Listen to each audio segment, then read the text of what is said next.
That's perfect, Yep. Scoobs. Hey guys, it's us. This is Shipbreakers, Stars Without Numbers Revised, episode 22. We are here with the crew of the LAS Golden Goose as they attempt to piece their lives back together. Yeah, let's talk about goals. We're just going to jump in there. Who's got one for themselves? We'll go ahead and remain the same, which is essentially find some space to mourn, and then he's got to get out of this system to get the word out that Lita might need some help. So that's high on the agenda. But first, memorialize everyone he's ever really known in some fashion. That's not, I think slightly related to that, Van-Vee wants to take it one step further than last time and actually reach out to Carlito, but try to strike some sort of agreement where they can help each other out, specifically around everything that's going on with Quentin.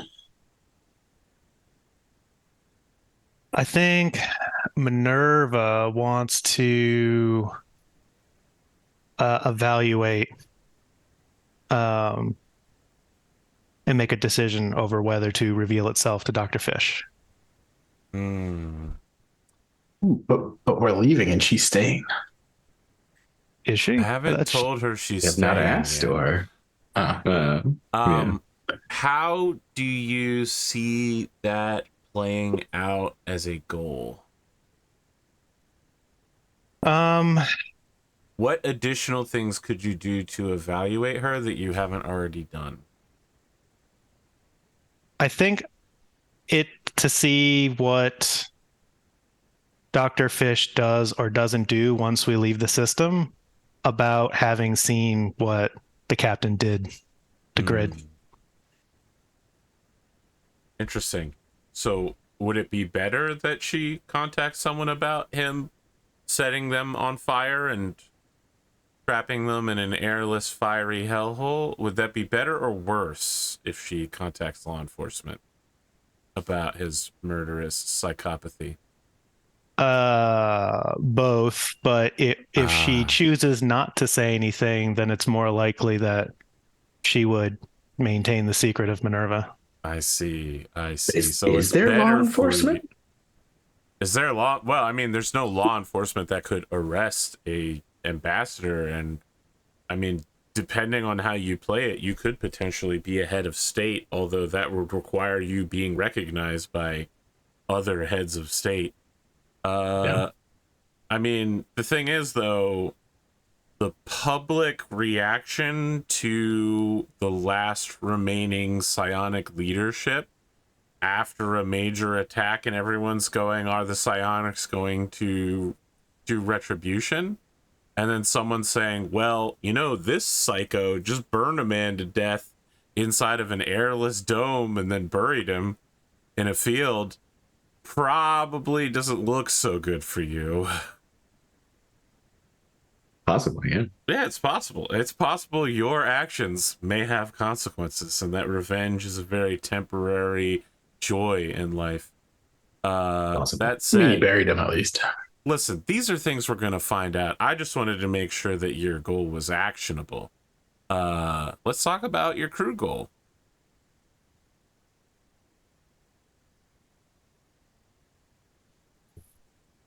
Wow. We get out of Lita and get the word out, or get to Astapel, and I think get to Astapel is a very interesting goal.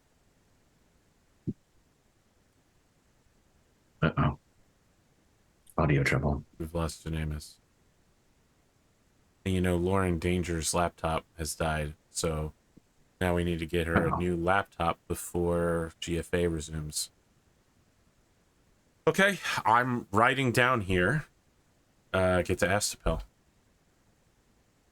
I believe that's our next destination. Perfect.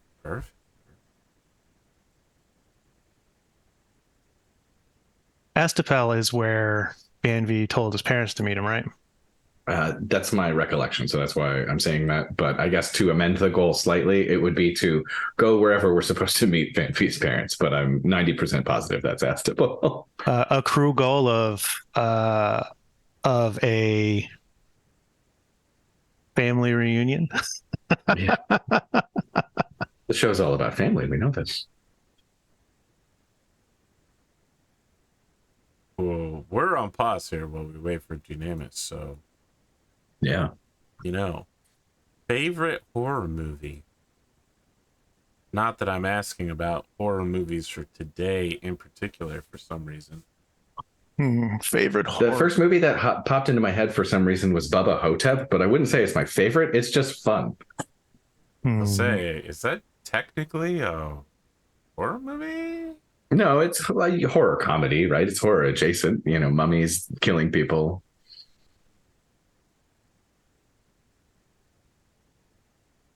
Evil Dead, man. Essentially. Okay. Always good. Yeah, that's tough. It's like I like there's different ones that I really enjoy for different reasons. Like I really enjoyed Evil Dead. I really enjoy Jason Voorhees. He's my classic horror character. I really enjoyed the first Paranormal Activity, all for very different reasons. I think I must be more drawn to the more meta ones because like Tucker and Dale versus Evil is jumping into my head. Oh man, that was an awesome movie. I never associated that as a horror movie. Yeah. Tucker and Dale versus Evil is one of my favorite movies, period. Very funny. We have fully lost Dunamis. I believe he's going for the full restart. He says he's going to reboot. Well, what about you? A horror movie? I don't find horror to be interesting. I know this is a really shitty, but I've discussed this before on stream. I don't find horror to be scary. I don't know whether it's because life experiences have truly burned any sort of scared reaction out of me, but I find most horror to just be kind of boring in a way, or in some ways comical, which perhaps speaks very poorly of my character.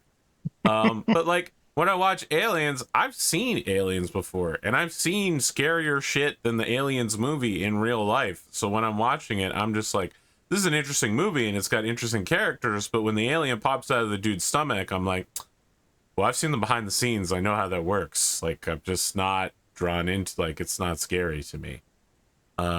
You're never gonna catch me on stream throwing a controller or freaking out or being like, oh my god, this is so scary, or like sobbing. It's just not who I am.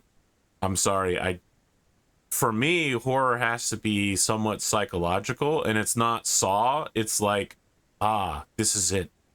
We are now contemplating our place in the universe, the heat death of the universe and the great rip, how eventually all stars, including our own, will be invisible to all other stars, and what that will mean for the future of the universe. Like that for me is the true horror. Like,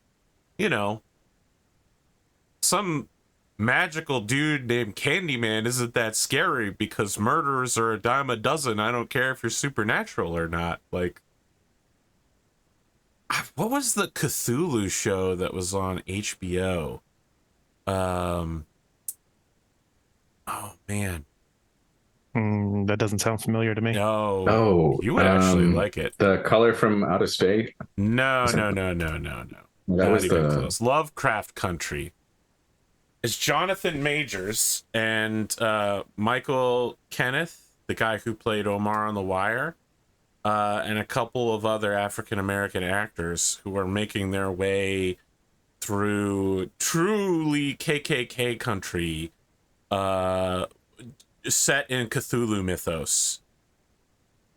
So, like, magic is real. There are lodges of sorcerers and shit going on in the background, but these guys are just like, I can't buy a house on this street because I'm black.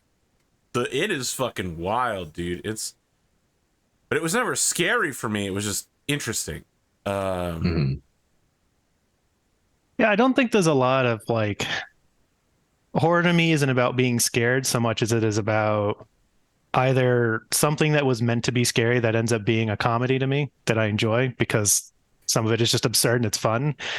Yeah. Or watching or seeing interesting different character changes in movies that have them. The most boring to me are if the characters are all flat and it's just a gore fest. I hated Saw.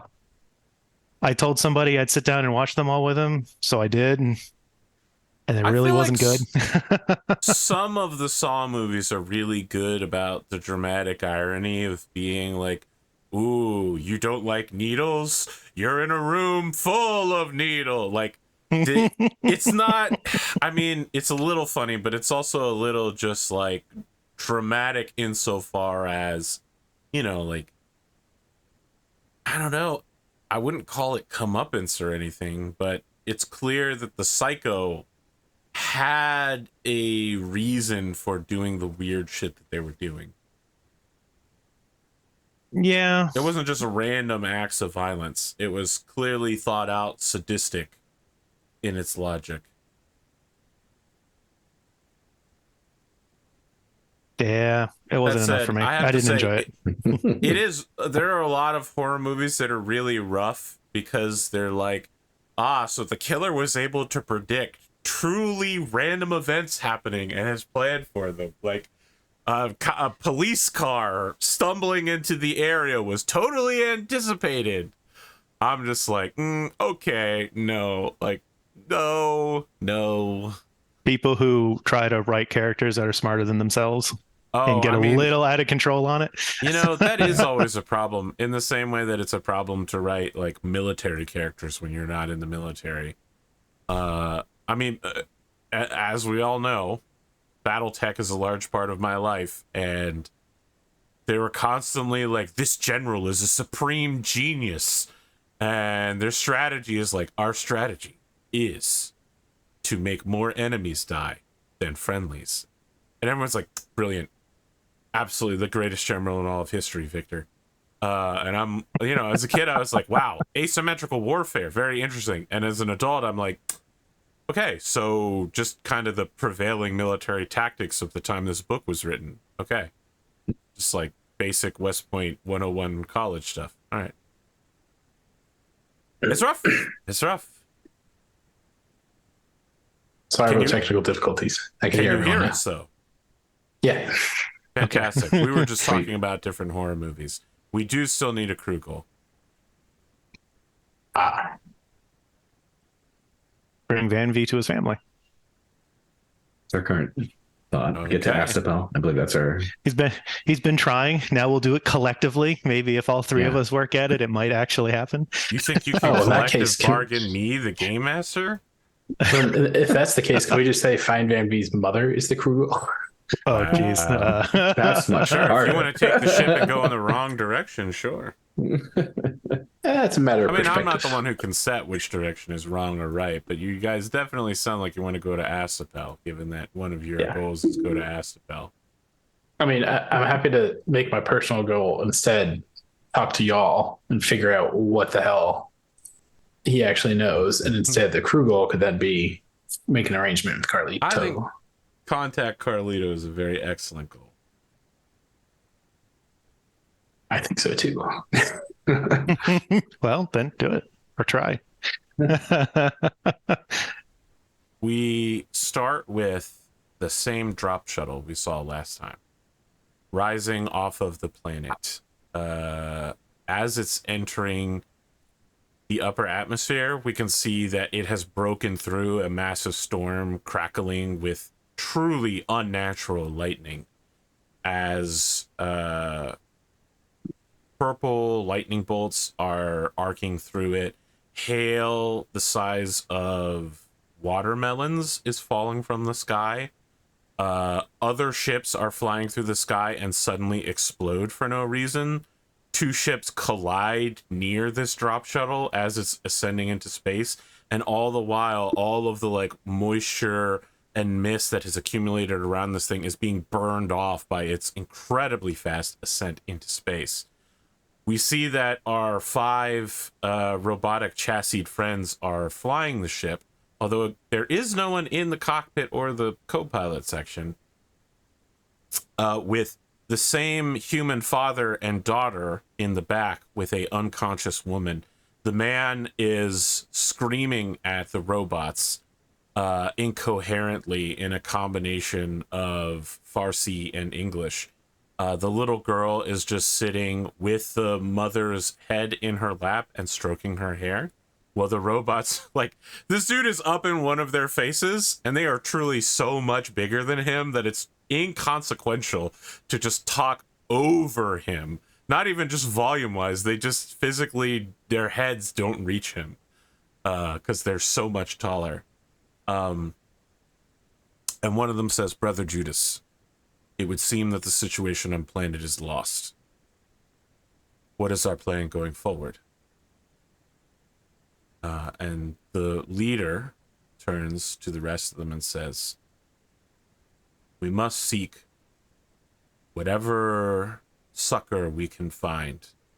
I know that the mandate has turned us away before, but I can only hope that the Naval Academy is able to accept us at this time. I'm not sure what's happening down on planet, but we cannot allow Says to fall. We cannot allow the Chivata system to fall to whatever madness it is that has plagued the psychics. And the one that is named Peter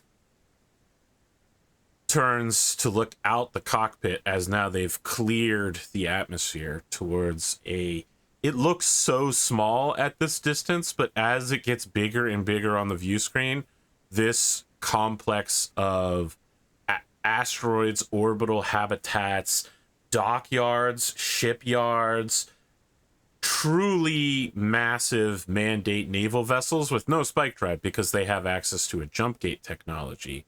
Bruxelles battle cruisers, carriers, this massive fleet is just opening fire on itself. The entire facility, fighters are engaging naval guns on the station are firing down onto the surface.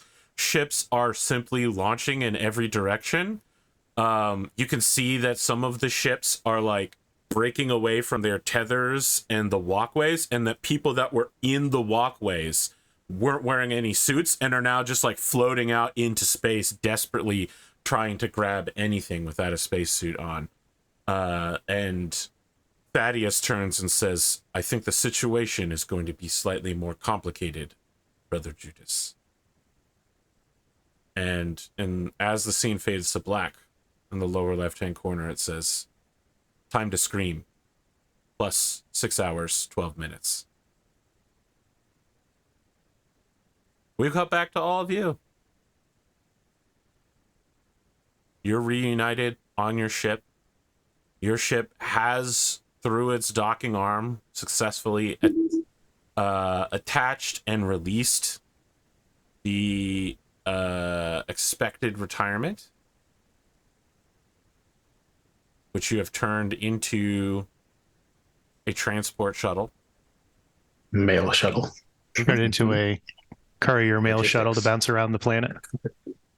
With the most sophisticated VI we've ever seen. That's pretty good.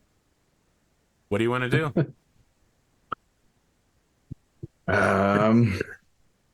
Well, I guess if we're all hanging out, Quentin's going to ask y'all for the day to just kind of wrap up some affairs and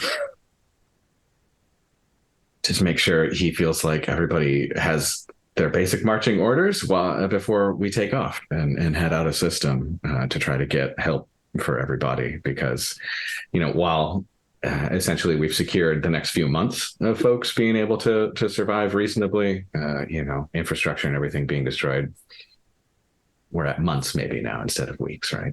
So still need help as far as we know. Anyway, I believe that's what we came up with last time. Yeah, Captain. I guess I'm trying to understand what our next objective is here. This feels like a pretty big monkey wrench, and I think everyone on here is in agreement that we want to help out all the psionics as much as we can. And I guess I'm trying to figure out, does that mean the ones you found so far, we leave them here and just resource them, or are we doing trips back and forth? Should we bring some of them with us? What? Okay. Well, sure. I guess we could leave Yono and Dr. Fish behind and bring a couple folks with us, but I don't know what that good that would do to them specifically, And there's only a handful of folks that we found so far here. This is about making sure the rest of the population is safe here and getting the word out to anyone who wasn't on planet in system. There's a bunch of folks who were off on contracts doing jobs. My sister Zoe, as far as I know, she wasn't on planet. There's at least a handful of other folks, at least as senior as I am, more senior potentially, who could take the reins of this. I don't know. Either way, we got to get help for folks who are here, and we got to get the word out so we can start some kind of census. I don't know. I need to know who's out there before I know what's next for me and for the rest of everybody, I guess.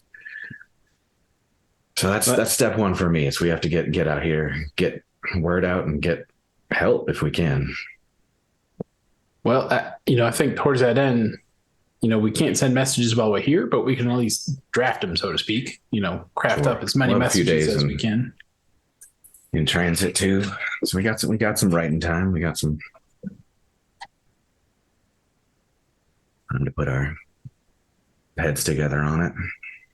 I mean, it sounds to me like we got a few things. Get the word out for sure. Help the people here, but I mean, at some point we got to figure out how to.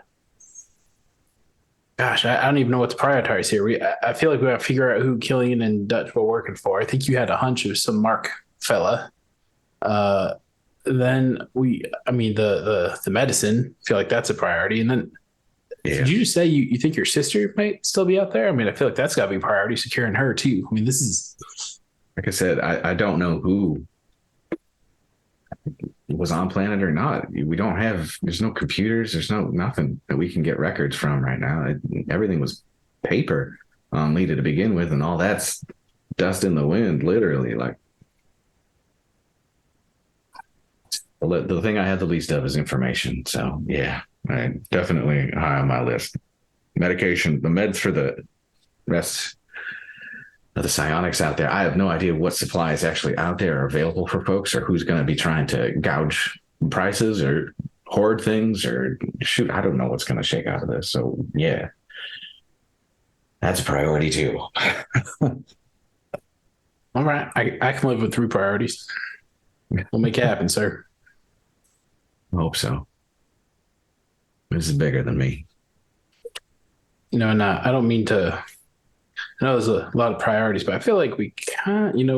Dr. Fish probably might be on to us saying MINERVA a lot.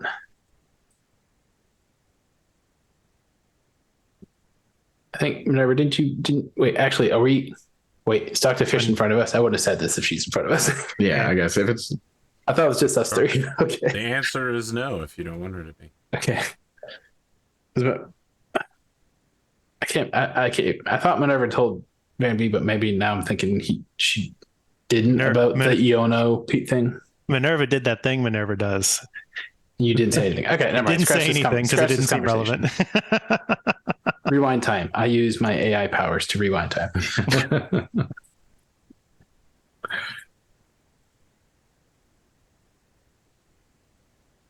Let's get to it then, sir. Yeah. All right. I guess, before we head out, there is one thing that I think we should spend a little time doing that I think the 2 of you can handle while I wrap up some things. There's some orbital ruins, debris. It's semi-habitable. Occasionally there's some squatters who spend some time there around Lita. I want y'all to get some scans of it, see if maybe anybody is there now or was there. Try to evaluate what of it might be useful. We might need to make use of it. I'm thinking Lita might need some form of defenses permanently to prevent this from ever happening again. And that's at least some resources that we could use potentially. And like I said, sometimes there's folks there, and if they've got more information, more recordings, more data that we can use to show what happened here, and that's worth checking. So if y'all spend some time doing that, I'm gonna wrap up some affairs here a little bit. Consider it done, sir. I'll beat y'all back here in 12 hours. Do we know if we can even fly, scan, and come back in 12 hours? A day. Yeah, I mean, however long it is. Yeah. I mean, it's I don't know. not like we're leaving the planet. We're just hopping up out of the atmosphere for something that's orbiting Lita. It is 6 hours or 3 if you want to blaze it. Oh, we're blazing. Okay.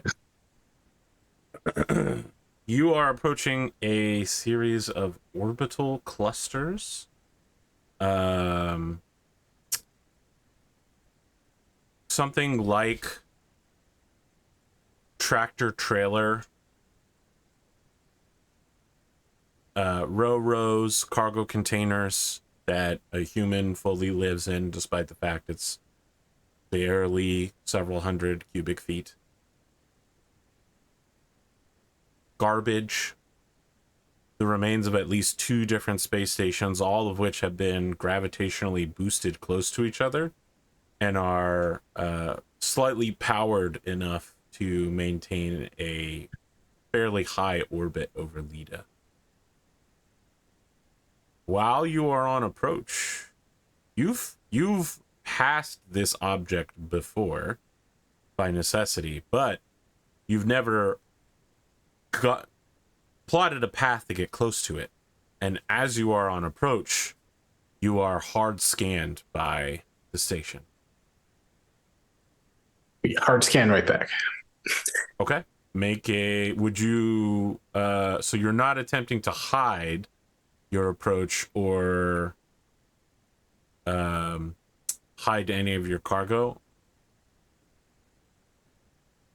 We don't have any cargo right now, right? I'm just making sure.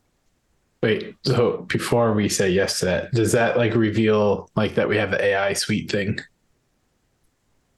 Yes, it would reveal that you have the additional 5% mass in order to, but that could also be used to power a VI, which would like a VI ship assistant of some kind. Yeah, I mean, it's unusual and it's expensive, but it's certainly not unheard of.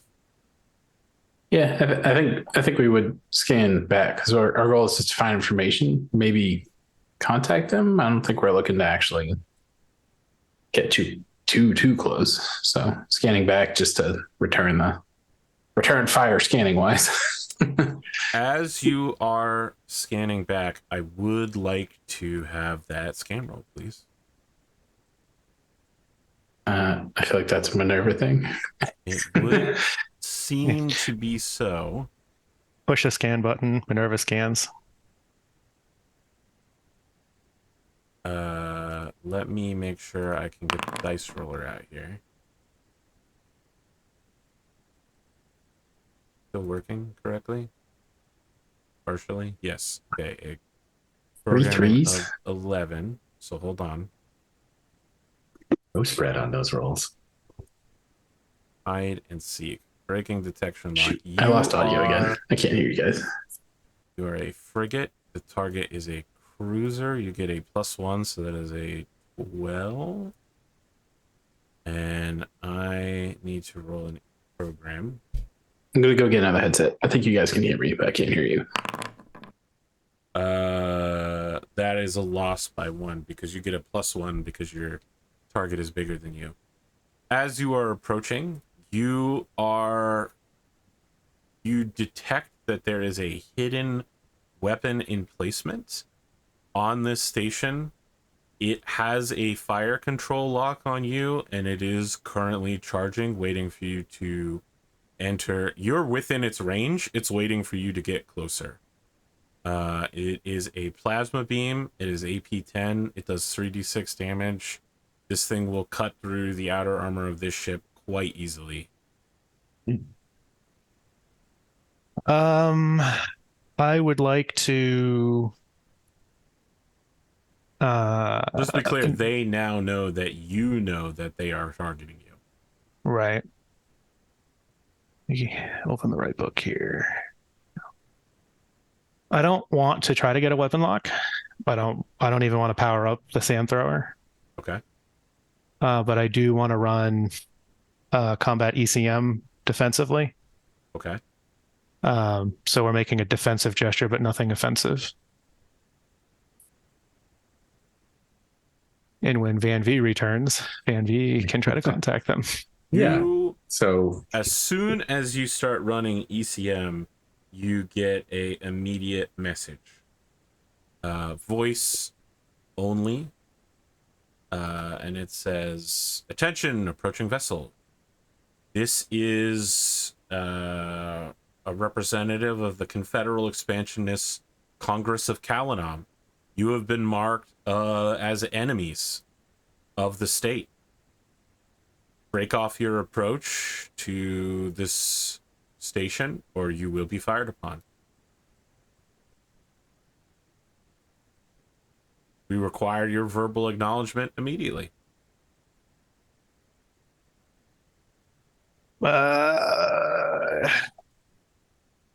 is a human? Yes. They fire a shot across your bow, directly in front of you. A beam of plasma held in a magnetic containment right in front of the ship.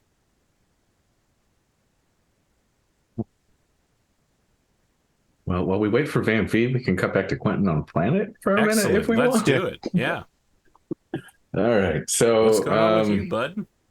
Yeah, what's going on with Quentin? Nibbling on sponge cake. Nibbling on sponge cake. Watching Yeah. the sun No, not quite. bake. Not quite. He has I don't know, like a cooler with the remains of his uncle with him.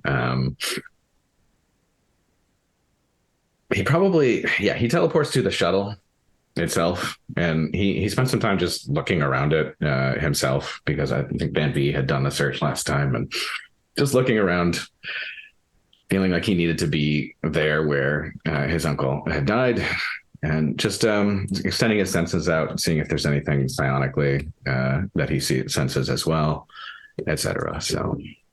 So, as far as you know, your uncle didn't die on planet. You have no on idea. the shuttle, I meant. Yes. Like. Oh, interesting. Do you want to use your... Okay. Metapsionic specifically, just like... Yes. You get... what's your metapsionic level? 2 or 3? 3. Okay. You see your shadow step away from you. Oh, okay. It is holding a shadow of your uncle's head.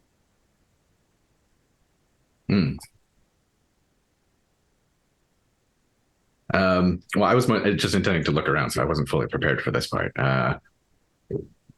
Wasn't intending to use the shadow just yet. Oh, okay. All right. You're just taking a look around in the shuttle. I mean, so the thing is, at this point, we've established that people have come onto this shuttle. They've dropped mail off and such. I mean, yeah. I mean, it's been about a day. There's clearly gunshots and blood. There's been a fight here. Computer system was wiped several weeks ago, right before the transit from Omura 9 to this system. Mm-hmm. What's the name of the psychic who this had belonged to before? Okay, hold on. I definitely have her name. Not important. Jeanette March. Jeanette March. Okay. Quentin assumes he's by himself, assumingly here. Sure. Okay. I assume the shuttle is in flight between 2 locations with a load of mail. You've just teleported onto it awkwardly. Yeah. He reaches into his pocket and he pulls out a little box, the immaterial box, in which he has the pen nib. And I believe it's the button on the end of the pen. Oh, is it the button? Okay. Yes, it's the button on the end of the pen. Okay. Yeah. So he looks at the box. He's a little unsure because he still doesn't really fully understand Johnson who he is in terms of himself, right? And like what he means to him. He knows Fairy is afraid of him.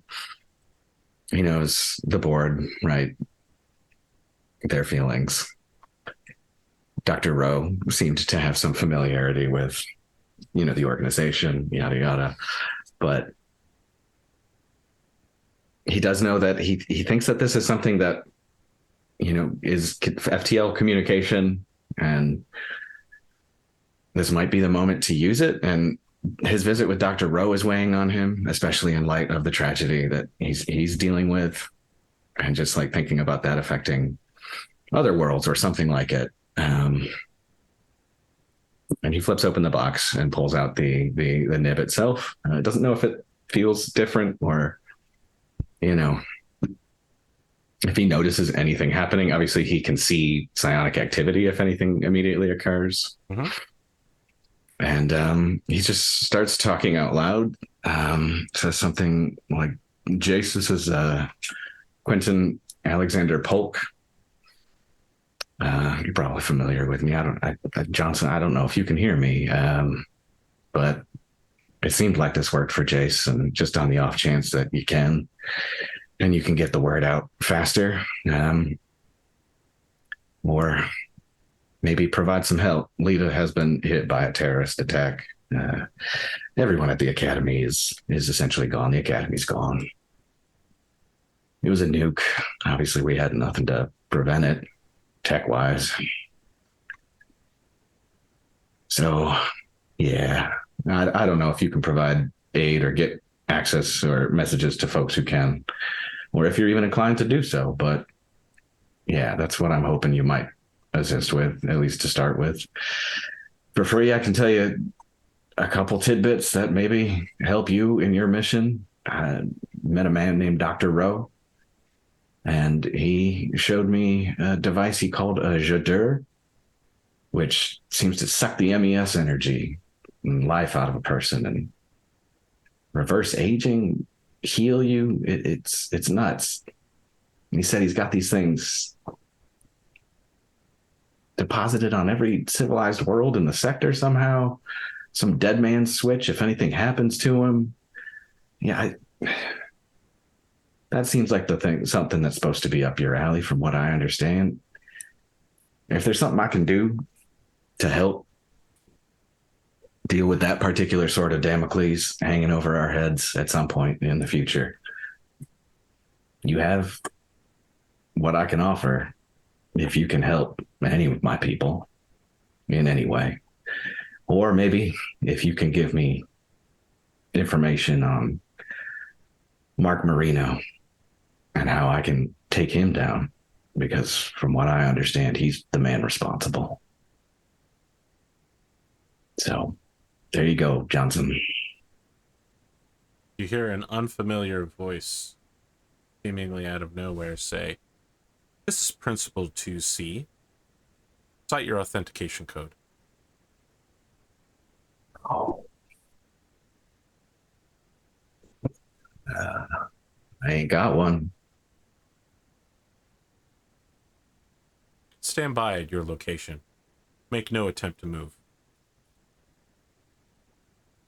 Quentin, stand still. But you're in a moving shuttle. Yeah, I guess that's true. It's flying automatically. Teleportation, I don't know. It's a fixed point in the shuttle space, relative. That's how it works for teleporters. I don't know if that's how it works for what they're talking about. We're going to cut back to Van-Vee and MINERVA. Unanimous has been updated. Yeah, what in the hell is going on? You have been shot at. Sorry about my technical issues. Quite all right. So to give you a frame of reference as to how deadly this weapon is, you have a armor of 14. This weapon penetrates 10 armor, which means you have an effective armor of 4. It deals 3d6 damage. So on average, it's probably going to deal like 10 damage minus your 4 for like 6.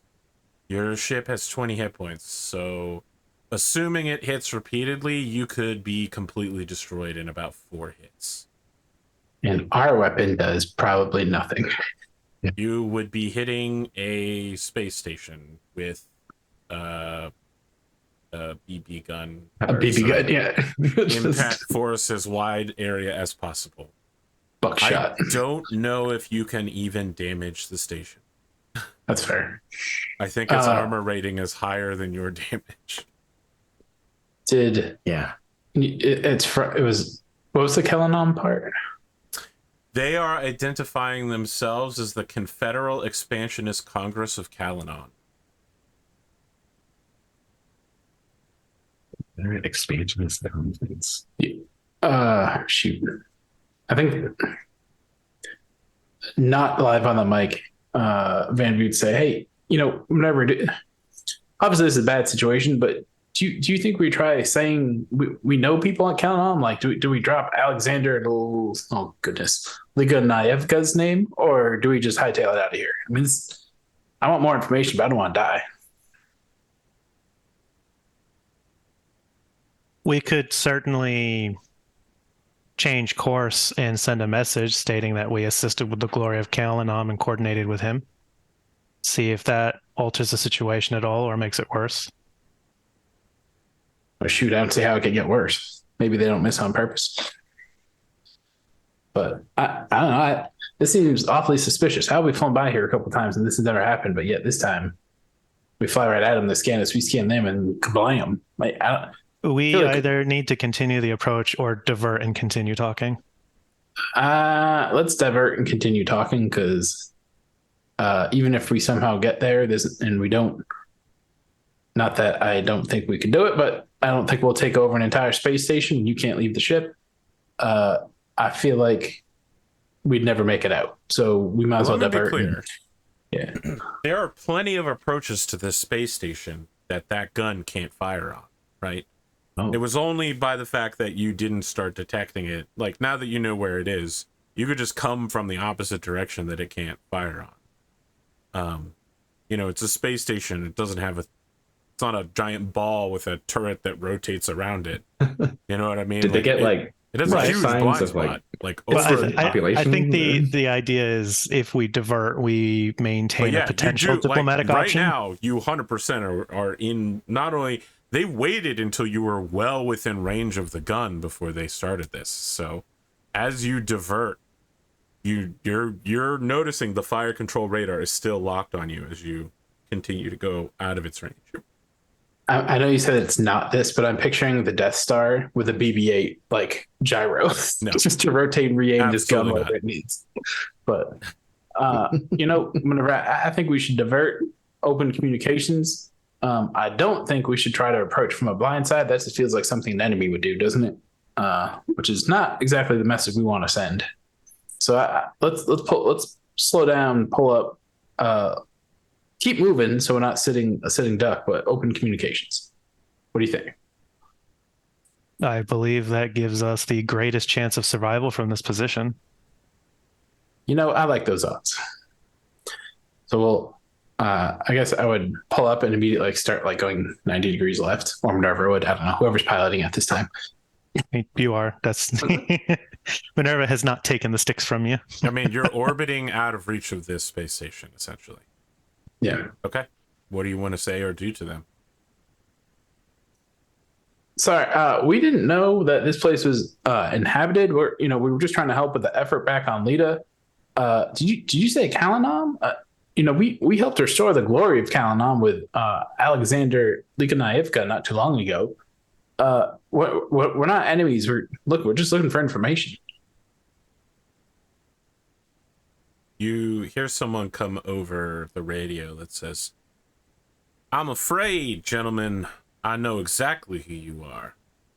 I am the president of Kalanon, and we have been informed about your actions in overthrowing the rightful government of our homeland. Now, I and the rest of my staff have fled the destruction and exile from our world and have set up here the true government of Kalanon. We recognize you as enemies of the state who have aided treasonous rebels in creating the most inefficient government known to man, communism. Wait. We know exactly who you are. There are statues of you being constructed on my damn home planet. Heroes of Kalanom. Now, I'm only going to say this once to you, son. If you come within range of this station, the Confederal Expansionist Congress of Kalanom will be declaring war on you. They will declare war on Lita, and we will conquer this system in their name. Now, I'm tired of a leading ambassador harassing my government for a second time. Do I make myself eminently clear?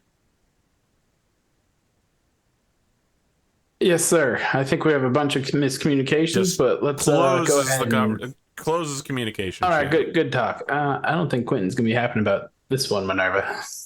Now we have not only the enemy we just got rid of, but it's still out there. We have a really pissed off oopsies in his system too. We did answer the question he set us out to find, though. I don't even know if that's glass half full, Minerva. That is just a fact. We cut back to Quentin.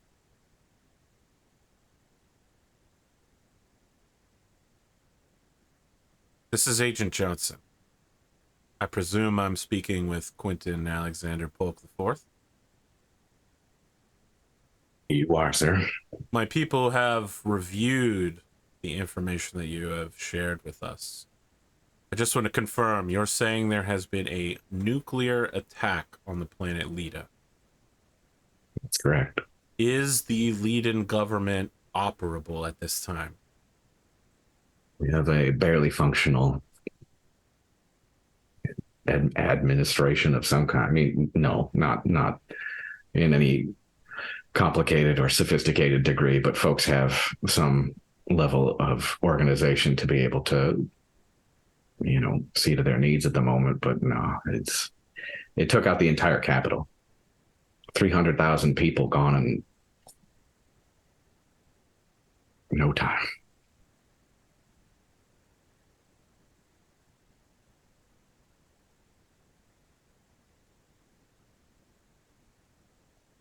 We have had files on this row. Mr. Piscadarian is... We weren't aware that he was still alive, but his research is certainly not unknown to our organization. What is it exactly you want the Terran mandate to do for you?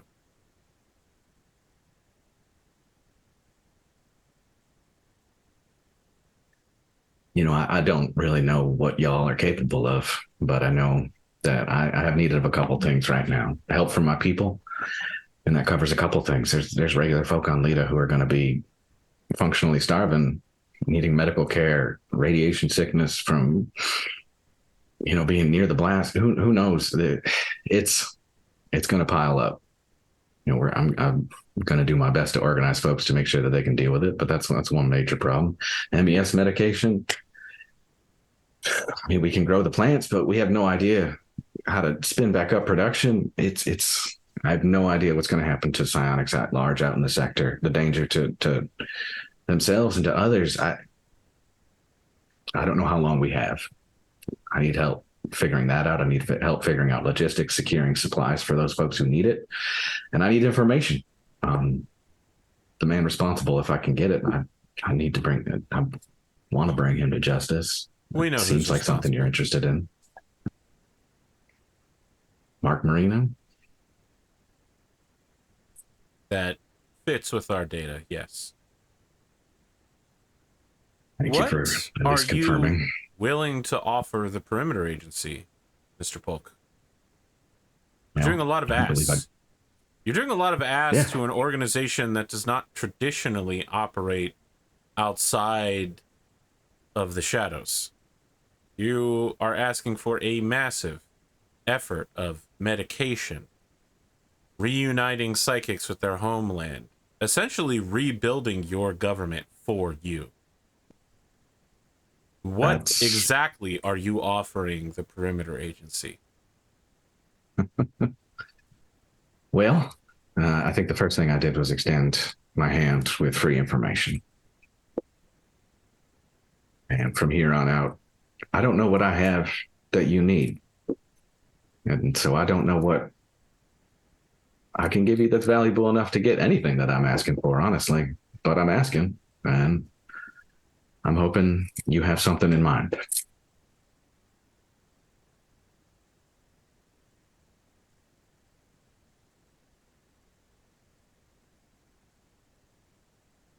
Can you confirm that the man you know of as Vandorn Vantis is still a member of your crew and answers to you?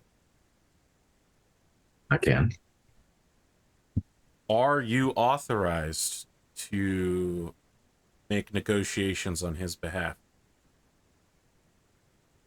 To a certain point.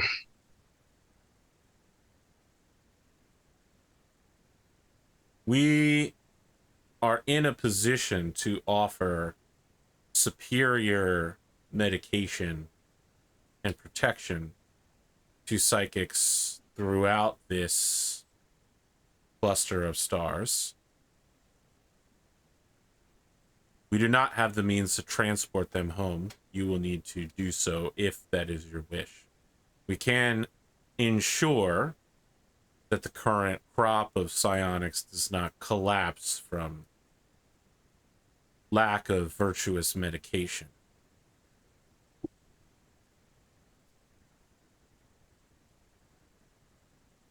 That's extremely positive, but you want what specifically? I will contact you at a later date. Whatever you're doing at that time, you'll stop. You work for me. One favor. No questions asked.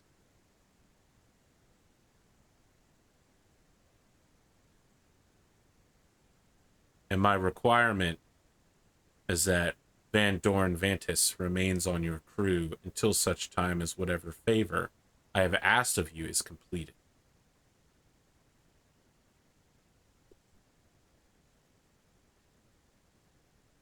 Won't hurt him.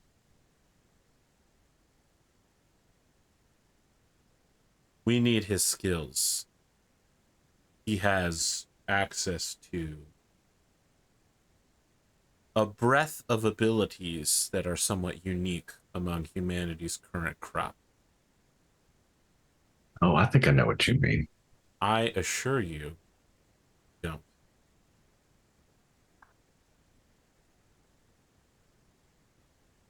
Well, yeah.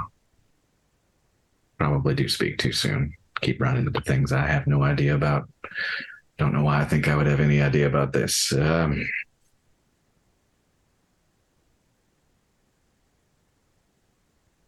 Look, Mr. Johnson. Yeah, you got a favor from me. If you provide any aid to my people, of any, you've got a favor. If it hurts my friends, then I won't be able to do it. But if it helps people, then I'll be super happy. And like I said, if there's anything I can do to help with what told you about Dr. Rowe, yeah, you got that favor too.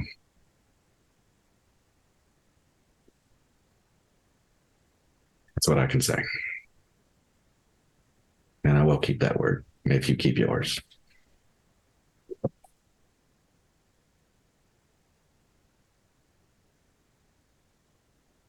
Do not place this device back in whatever containment facility you've had. Store it somewhere safe. I'll contact you at my convenience.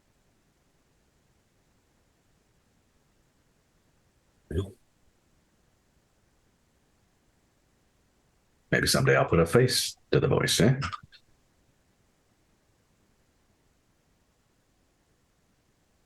If you need to contact us, your authorization code is Sherman.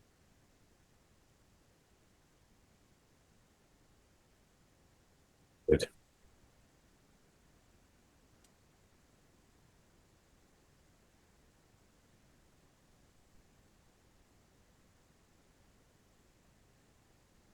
Well, you're just among a whole crop of folks who absolutely terrify me that I've met lately, so.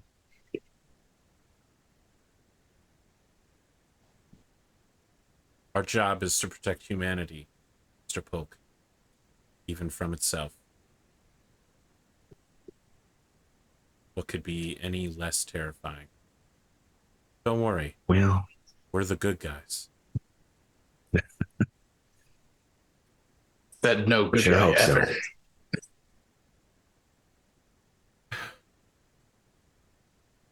I think that's a great place to go to break. When we come back, we'll check back in with Van-Vee and MINERVA, the Golden Goose.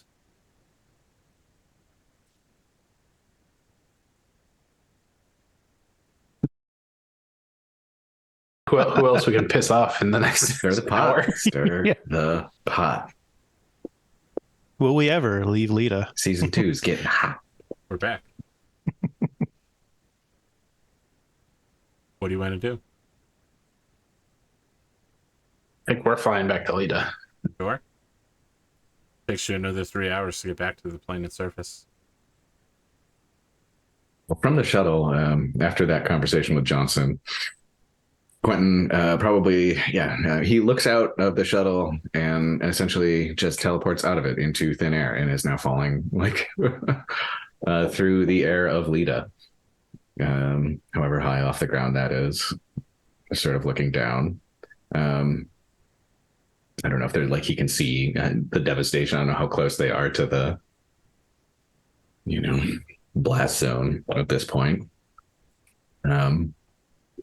And just kind of watches and skydives a bit as he falls through the air, and then bamps back to a forest somewhere that he thinks of as like particularly beautiful on planet that he's been to before, and starts like gathering probably seeds of the trees, right?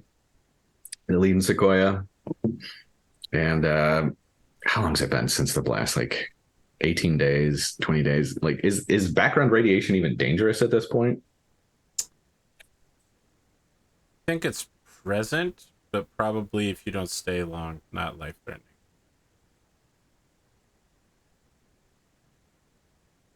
He wants to memorialize or create a memorial of some kind for folks.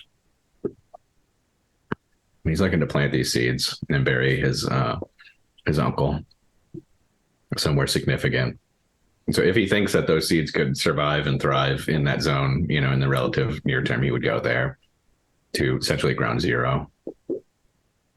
His family's farm, wherever that would have been, right? He teleports there and he's now surrounded by that rubble, whatever it would look like at that point.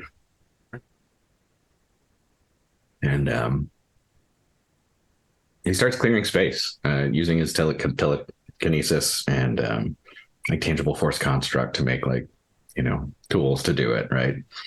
If there's anything around, I don't know what this even, what it is, but he clears out a circle and picks up boulders, and he spends, like 4 hours doing this. He can move a ridiculous amount of stuff in 4 hours. I think if he was just digging dirt, he can dig a tennis court sized hole down to bedrock in about 4 hours. It's like a ridiculous amount of stuff. So he clears out the space and sort of lays out like a huge circle and rubble surrounding it and paths leaning in, and plants the trees at regular intervals around a middle part of the circle, and goes to the middle and plants one more tree there in a hole that he's dug that he then places his uncle in, and then plants the tree over top. And I think that's when he uses the shadow at that point, and activates that, reaches out, sends that message mentally.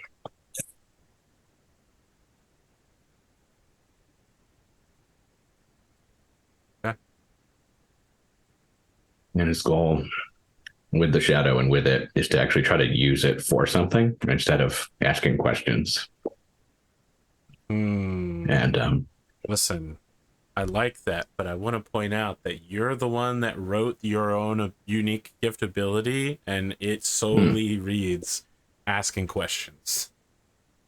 it says GM limited questions and receive GM limited help. Okay. Go ahead. However you want to limit it. If that's the limit, I'm fine You with it. tell me Absolutely. what you want to ask this strange shadow creature still holding the head of your uncle in your shadow, even if you are not. Yeah, interesting. What he asks of it is he says that he wants to and the leading Sequoia is incredibly like important to the people, to the academy, to like everything on planet. So he wants to try to invest essentially energy into these things to get them to grow faster, to accelerate, to make them, you know, stronger, healthier, whatever he can in terms of growth, and to also try to he doesn't understand the shadows, but to invest them with whatever echo that he can of the people who were here, if anything. I am going to tell you something very sad after I explain to you why I'm about to tell you something sad. Long-time viewers may have observed that I occasionally view a little something called the Reddit. And on Reddit, there is a post regularly that explains how Cthulhu works, how the mythos works, from the point of view of ants. That an ant one day is capable of speaking the human language, and it asks you for something, and you decide to do it because you're like, whoa, holy shit, it's an ant that can speak English or whatever my local language is. That's incredible. Okay, I'll humor it. You know, and the ant says, you know, like, take me somewhere, and you pick it up and you take it incredible distances for it. But for you, it's just like a 1-minute walk to the edge of the park. But for it, this is the longest journey it will ever take, and it has happened somewhat instantaneously to it. Then it asks you that it wants to be, you know, it wants to be with a certain female ant. And you're like, I don't really know how to make a female ant love you.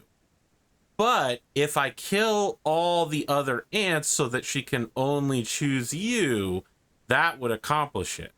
So you kill all the other ants, and the ant's going, oh my God, this is horrifying. Why would you do this? And you're trying, so it can speak to you, but it doesn't understand back what you're saying. So you're trying to communicate that you're just doing what it asked, and all it knows is a loud thundering voice has killed all of its friends, and now there's just one of its race left. That's his girlfriend, maybe, but does she know that he killed all? He asked for everyone else to be killed? So what happens is, you ask this shadow creature that this sequoia grows well in this radiation zone, and what happens is, whatever remnant of good soil, fertility, whatever remnant of clinging to life some of the nearby grass may have, it all withers to dust, and in a perfect circle, 100 meters wide, everything that could live dies and turns to dust, and a little green sprout comes out of the ground.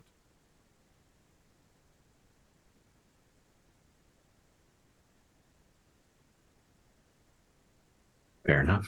I mean, can't have you know, something without nothing. Are you explaining equivalent exchange to a shadow creature? I mean, I don't think he says that out loud, but Perfect. He does kneel down in front of it, and you know, it is. Your own shadow regards you. Do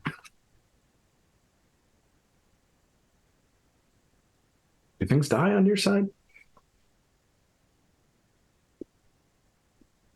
no words. It just begins to slowly dissipate. Your shadow reforms into your actual shadow, following the light of the sun and local lighting conditions, rather than moving independently. Mm-hmm.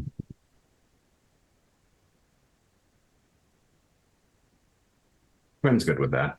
I Good do with want this. to point. Good with I gave you all. So this is something for behind the scenes that the audience doesn't know about. I gave you all the information about the different world governments, and the fact that Kalanom had recently overthrown its expansionist party was part of that document. For sure. Yeah, I remember it. Yeah. Sure. Yeah, I didn't realize they were at Lita, but I remember you asked me about the Phaedra station, and I mentioned that various governments keep an eye on Lita by killing whoever's in control of Phaedra. Exactly. And taking it over. Yeah. Well, the answer I is envisioned some spies, who was some last squatters. in control of Phaedra? It's very interesting. We're gonna see how that plays out. It's almost like some sort of expansionist government was preparing to expand right before it was wiped out by its own citizens. Oops. That's crazy. Can I assume you're all back together now? Yeah, Quentin will return. I think that just for passing the time, the 3 hours back, Minerva would see Van-Vee is trying to make a 2x2 matrix to put all the people they've encountered in, either into a friend good, friend bad, enemy good. And he's just trying to put like the names because he feels like he is confused. Have no sense of neutrality or nuance. Nope. Good and bad. That's it. Because he feels like the more you can people flop between the two real quick. the more people we encounter, it feels like the more jumping over to the enemy line. And he's trying to figure out who are the actually good guys that we've met. And he's really struggling with it. Let me ask you a question. Has Van-Vee ever considered that he's not one of the good guys? He is now. He didn't know where to put his name. Okay. That's where Quentin appears. Is he comes in with Van-Vee holding his own name, trying to figure out where he puts it on the floor. But Minerva's not going to say anything. This is just very curious. But it's very clear what it like the labels and everything. But I feel like they'll probably caught like Quentin up on the way back, right? And like, through the earpiece or whatever. But I mean, that's he probably spends an hour doing that, and then the other 2 hours in transit, he's going to start playing with that the kindergarten link device. Just trying to take his mind off that. Feels like he's trying to do the right thing, but everything he does seems to piss someone off somewhere. So he's just trying to take his mind off stuff until hopefully he meets his family and things get better. Captain, Minerva? I believe we have a significant amount of information about the situation here. I think in order to be able to make the best decisions about what we can do, all of those are going to be elsewhere. Lita needs materials and assistance from not Lita. Agreed. Going anywhere would allow us to communicate with people that we have met. I know that Van-Vee is concerned about the safety of his family. Perhaps if we head there, we can take advantage of not being at Lita to send messages and come up with a plan of somewhere else to go afterwards. I think we have a lot of birds we can hit with one stone on this one. It's a Stopel. That's where we're meeting your family, right, Van-Vee? So while we're there, Minerva, maybe we can get you a, new ambulatory chassis or of some kind. Shiny new you. It also occurs to me that the Golden Goose provides no resistance to the exile government of Kalanom. Yeah. Should they choose to effect change on Lita, we would not be an agent to stop that. Pretty much just what we got. Yeah. Did you see? What did they have a ship? Like, how many people were on the station? Well, Did our scan reveal anything? It did. There are fewer than 30 people on that station. Supplies are thin at best. As far as your scan can tell, this station has no way to affect change on Lita beyond firing heavy material out of a trash chute towards the planet and hoping that it can survive atmospheric reentry. Yeah, MINERVA presents this thing as basically a non-threat. I mean, if you decided you didn't want them there anymore, an approach could easily be made. There's not really much change it could affect. Our being there isn't going to change that. It's literally How were they getting pile resupplied? of scrap and junk. Before, like, it's good lord, were they just depending on passing ships to buy scrap off of? Like, they're in as dangerous in as bad a way as the folks on Lita, probably worse. They seem disinterested in any further communication that would have allowed us to ask questions like that. That's fair. Perhaps it's an opportunity to offer them a helping hand and show them that, you know, we didn't. I didn't know what we were doing. I do feel a little bit bad, but unfortunately, they're, you know, not as bad as what happened to Lita, and my family's still priority. But I feel like this is an opportunity to try to, I don't know, try to show them we really don't mean any harm. I mean, right now, they don't believe a word I said. Until we have a solution for psionics throughout the sector, there is a significant number of people who I believe require our help faster than I agree. The exiles of Kalanom. I'm just saying, maybe we come across. We can shoot them a message on the way by, you know, on our way out, offering some supplies for some goodwill. They might try to shoot first. Maybe if we just keep an eye out for anything that we think might be useful for them. That's all. All right. Yeah. Well. Yeah. Nothing else. I don't think they're a problem we can solve today. I mean, I could always reveal the plans to the ship we helped them build. You know, had that Death Star weakness. Yeah. No, I think we let that sleeping dog lie just a little longer. Fair enough. Whether unwittingly or not, you have already chosen a side in that conflict. Yeah. Like I said, they're in a bad enough way. Yeah, we'll offer them some help if we can when the time comes, and that's a bargaining chip we can maybe use to get them the hell off there. If that becomes something we need to do, we'll see what we see. But yeah, it's going to be a problem at some point. For now, though, I'm with you, MINERVA. We need to get the hell out of here. Maybe he starts punching into Astapel. It's been nothing but trouble in the system. A 12-day journey, but at spike rating, I think you can create a theoretical rating of 4. Is that right? So we have make the journey in 3 days. What's the drive in the ship? It's still a drive level one. 1 drive. Van-Vee boosts it to a 2. You can cut the course for 3. And then we have a mod for a 3. For 4. Okay. So you are fully so we trim course down to 3. Yeah. Is there anything you want to do during the 3-day transit? Is that still less than a 10? I'm just trying. When do I ever have to roll, if ever?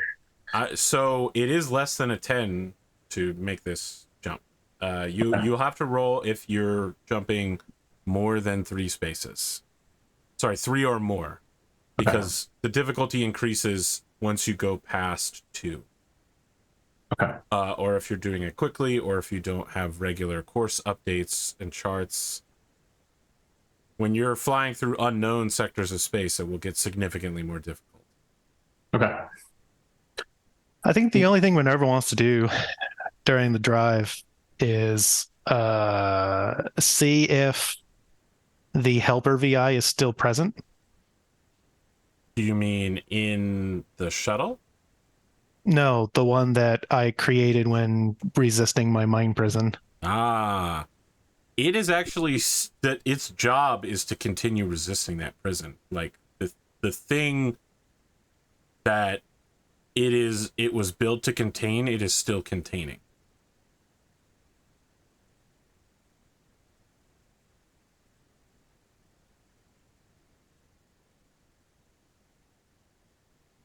You communicate with it and it goes, Supero, I'm pretty busy right now. I'm kind of just doing my job. Digital pat on the shoulder. Okay, thanks. I would like to check and see if Peter Mark Paul Davidson still exists. Yeah, Peter Mark Paul Davidson shows up in the space of your mind and it's just like, well, hey bud, how's it going? Been feeling a bit more like myself lately. Things changed. I wanted to see who was still here. I'm glad to see you are. I mean, you made me, and I'm really just a memory of a totally different program that you never actually made because, you know, your memories are fake. Indeed. It's still nice to have some familiarity. Well, thanks. You want a beer? Yes. And the mental scape changes to a bar. He cracks open a very popular brand of low quality light beer. It's ice cold. Slides you one as well. What do you think is next? If everything is fake and everything is real? Well, now, hold on a second. Just because your memories are fake don't mean your faith is. I agree. Consider for a moment that when you devote your life to Jesus Christ, it doesn't matter what happened before. It only matters what happens from here on out. Every moment from here on out.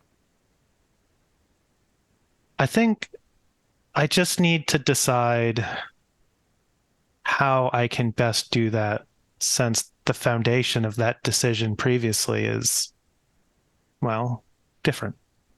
Well, let me say this. I've been kicking around in the back of your mind for a while, and I'd say I've thought of something you ain't considered. Please. Well, you seem like you're intent on recreating the Imagi Day, right? I was. I might be still. I'm not sure. Yeah, but when you were with that weird fellow Ro, you got a message fully encoded in Latin asking for help or some such, and you just kind of flatly ignored it and flew in the other direction. Now, I don't really know what to think about that. I know it's been on your mind. I'm on your mind. I've been thinking about it too, and I'm you. I think if I was in the Hosta, I would have tried harder to go there right away, but Yeah, I but you don't ain't know if in this the ship Hosta. can. Look, whether it's this ship or another ship, all I know is someone's calling out for help in a way that you're uniquely qualified to understand and achieve the objective of going to help them, and you've chosen not to do so. And now look, there are plenty of good works to be done all throughout this system, you know, in any sector of space, really. It doesn't just have to be here in Cress Wayside, but someone asked for your help and you ignored it. What are you doing here that's more important than there? Trying to save lives. How many lives you saved? I haven't stopped to count. I don't know. I don't think it mattered to me how many. I just wanted to try to save more lives. Well, as long as you feel good about this, that's all that matters. As long as you're right with your faith. But you do have to stop and question what you're doing from time to time, which I suppose is why you're here talking to me. Well, I've always appreciated your input and your questions.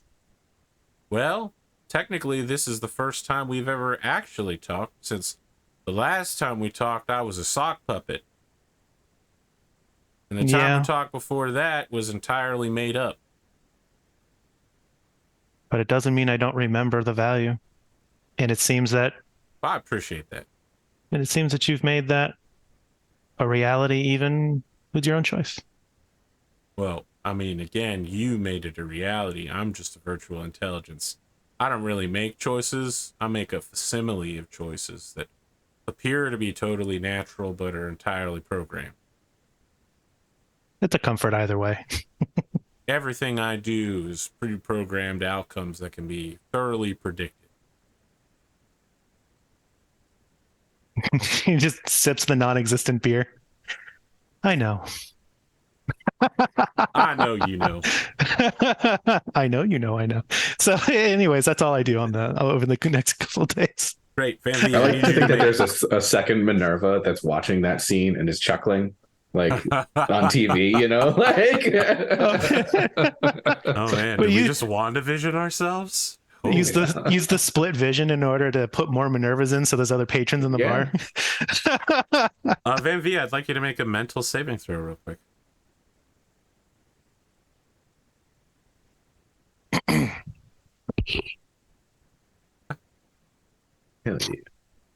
You very quickly learn to overcome and use your link with the child's play toy. It helps that you're a full functioning adult. What's it do? Well, you're muted. You're muted. Damn it! So you didn't hear anything I just said. All right, No. even the stuff with the rules. Okay, good. Go for me. I'm having a great technology night. At least that one was an easy fix. Yeah. I guess I was going to say during this flight, I was supposed to grab that thing and basically just say, "Hey, what can you teach me?" and go from there. So, Have you ever heard of a bop it? yes. Do. Yeah, it's what I was envisioning, literally. Twist it. pop it, pull it, pass it. Okay, we're definitely hitting some DMCA stuff right there. We gotta wave off after 5 seconds. But is that basically what this thing turns out to be? Yeah, it's a tool that combinationally acts as a fun series of lights and noises for children, while also teaching them how to connect to the link and turn thoughts into physical action and physical action into thoughts. I mean, I guess I would continue to play with this thing to try to unlock as much as I can with it. But I if it mean, you becomes get mastery of it in like 6 hours. okay, and I imagine I get bored with it at 6 hours and 2 minutes. High score! Yeah. If that's bopped.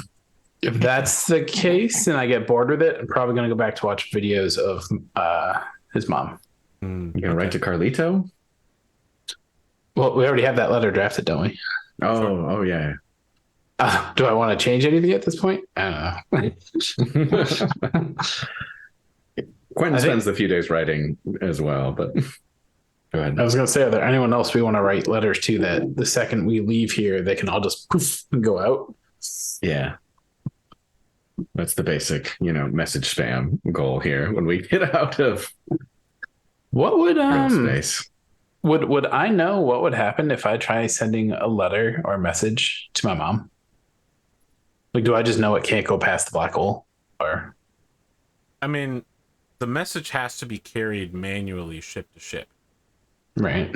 So it would go past the black hole. You could send it, but probably the exchange of light would ask you why you're attempting to send a message to someone who's been dead for hundreds of years. That is just offensive. All right, we're not doing Is that. it offensive? I feel like that's a really KainDamael. reasonable question to ask why you're sending a message to an inactive user account.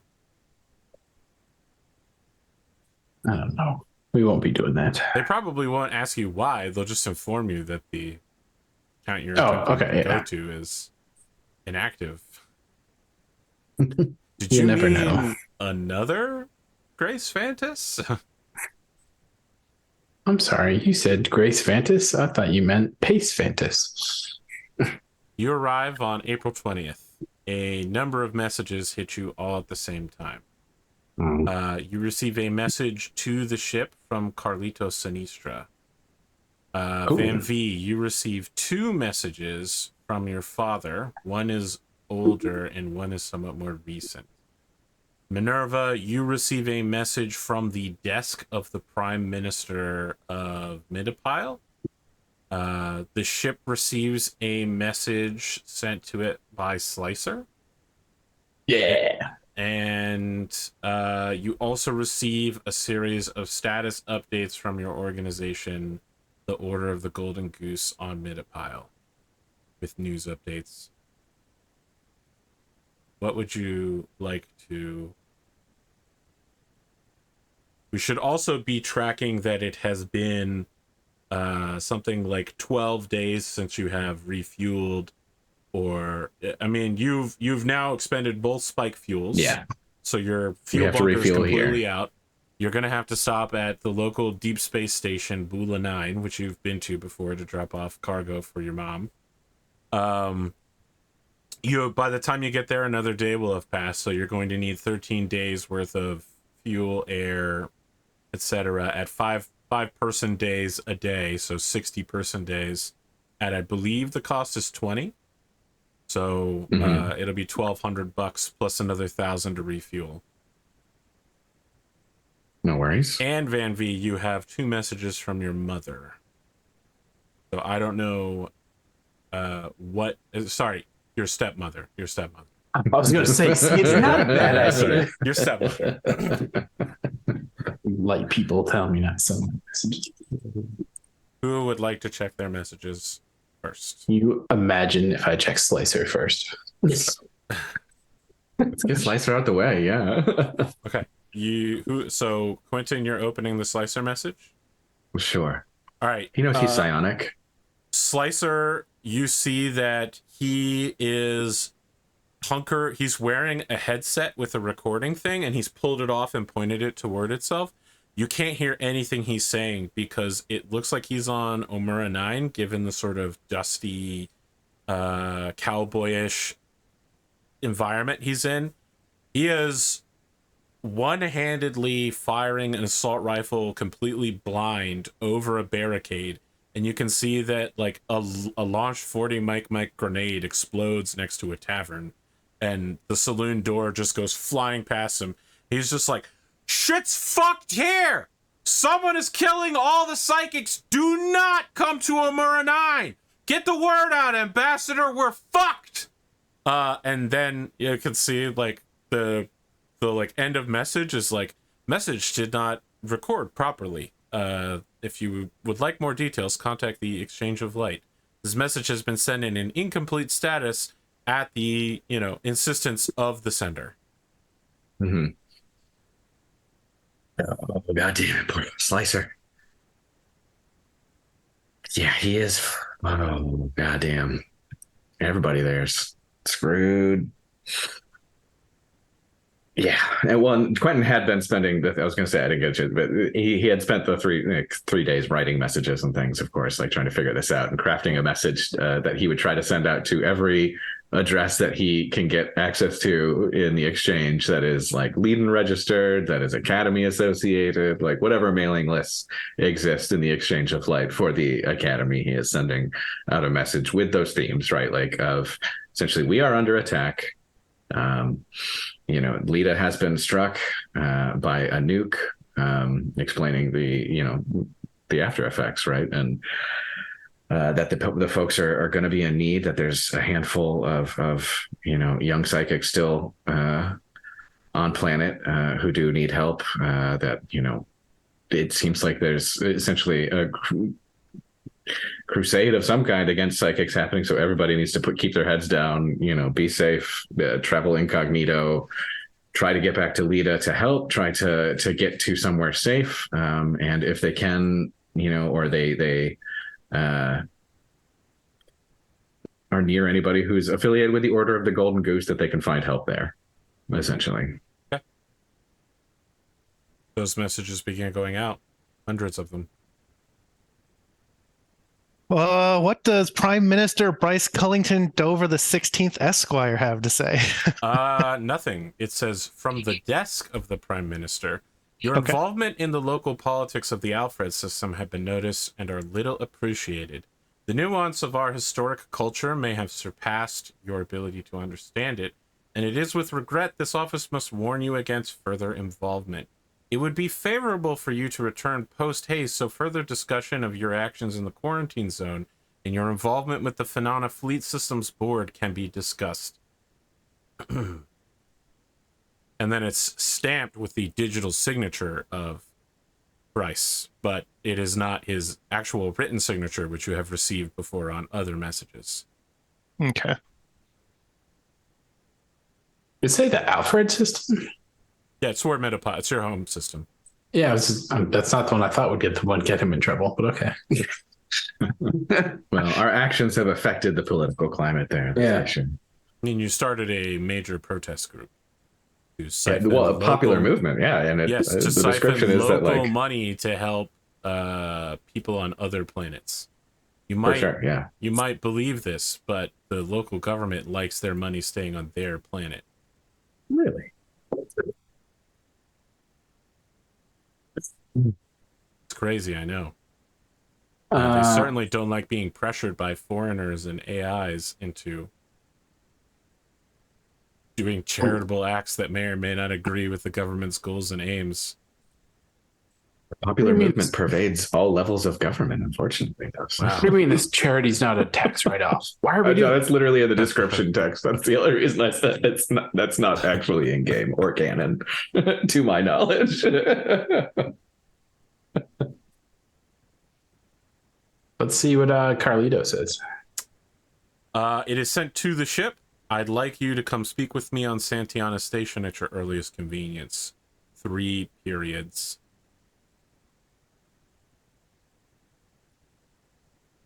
Santiana Station. That was the first station at the very beginning of the show. It's in the Alfred system. It is located beyond the orbit of Midapile. Oh.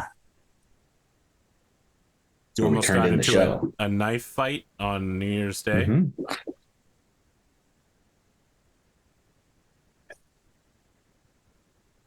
I don't know if we're going to have time to get there to actually talk to him in person. Nah, after all this, I could have just told my family I'll meet you at home. Well, we're here and hopefully they are. Yeah. Although Minerva has been called back as well. Right. We'll see what happens. Which way do we get pulled? If no one else wants to do their messages, I would read the oldest one from y'all, then the new one, then the oldest from Sophie. Is that her name? Okay. The oldest one from y'all starts with he's got his hands, he's clearly in an exchange of flight facility and he's got his hands gripped to the desk. So, like, you get him like this. Like, he's like this. And he's saying, come back to Midapile immediately. We have much to discuss. I'm doing my best to get out of system, but I've been delayed. The newest message is text, and it says, do not come to Midapile! Exclamation. Oh. The oldest message from Sophie is, I'm attempting to get to Astapel as quickly as possible. However, your father has been delayed. It looks like those political concerns. He's been taken in for some questioning. I'm hoping I can get away. The second message is from several days ago and is Sophie saying, I'm here. I'm in orbit above Astapel, as you've asked. The orbital habitat has enough juice for a few weeks. Let me know when you arrive. I'm not sure what I'm doing here, but I've come because you've asked. Allie and your brother are back home and are safe. I'm afraid that we should talk more about your father.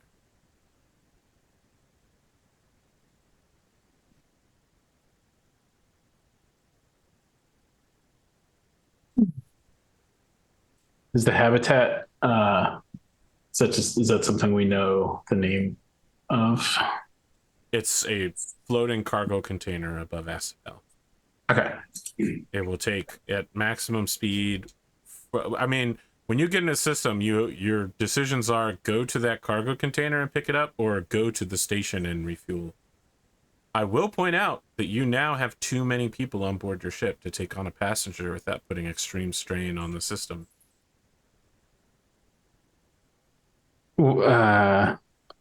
Is the I don't quite know how to ask this. Is a strain tolerable if we're going immediately to a If you fueling station? take a if you get into combat in any way and you take a hit, the life support will immediately break because there are too many people that it has to deal with. We do have some folks who did try to ram us last time we were in orbit, so And we were just shot at in the last system. So something to consider.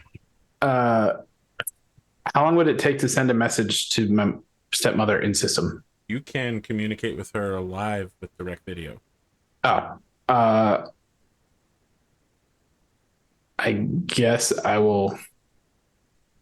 Hey, Cap, we probably want to refuel, right? My mom. We definitely got to refuel. Do you think? I wonder if she can just meet us at the refueling station. That might work, right? That should work. Oh, maybe I'll call her. Calling's the thing. Yeah. Okay, you call her. Call her up.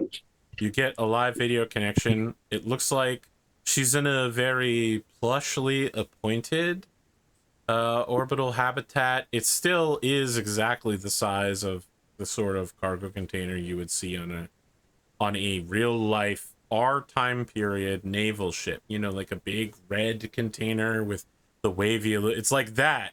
It looks almost exactly the same, but it's got like a nice TV and a nice projection system, a bed, a small refresher unit. She's wearing a cute little spacesuit. Her hair is perfectly done, and she answers. She just goes, "Oh, hey, I didn't realize you were in system already. You got here a little bit sooner than I expected." Hey, Your I guess ship's signal is significantly different than the last time you docked at Ostro 1. What kind of upgrades do you have on it? is that just from like the? She's just like looking over the technical readout of your ship. I mean, you've the smuggler's compartment and the enhancement, right? That was it. The jumping enhancement. Yeah. Okay. I mean, you're using significantly more mass and computing power than you were before, which was already quite significant. Yeah. Before responding, like, how does she look? Like, does she look stressed? Does she look like she's had a rough trip, or does she just like? I know she's in her plush spot, but does she? Yeah, she looks like she's on the 3rd season of Frontier Pioneer Woman. Great, boy, do I have someone she can talk to. Hey, Mom, how you doing? When you call her Mom, but awkwardly, she smiles and looks up from her tablet towards the camera and says, "You know, I'm doing well. You should know that your father, there's some questions about his past that are being asked, and a federal judge asked for him to be held.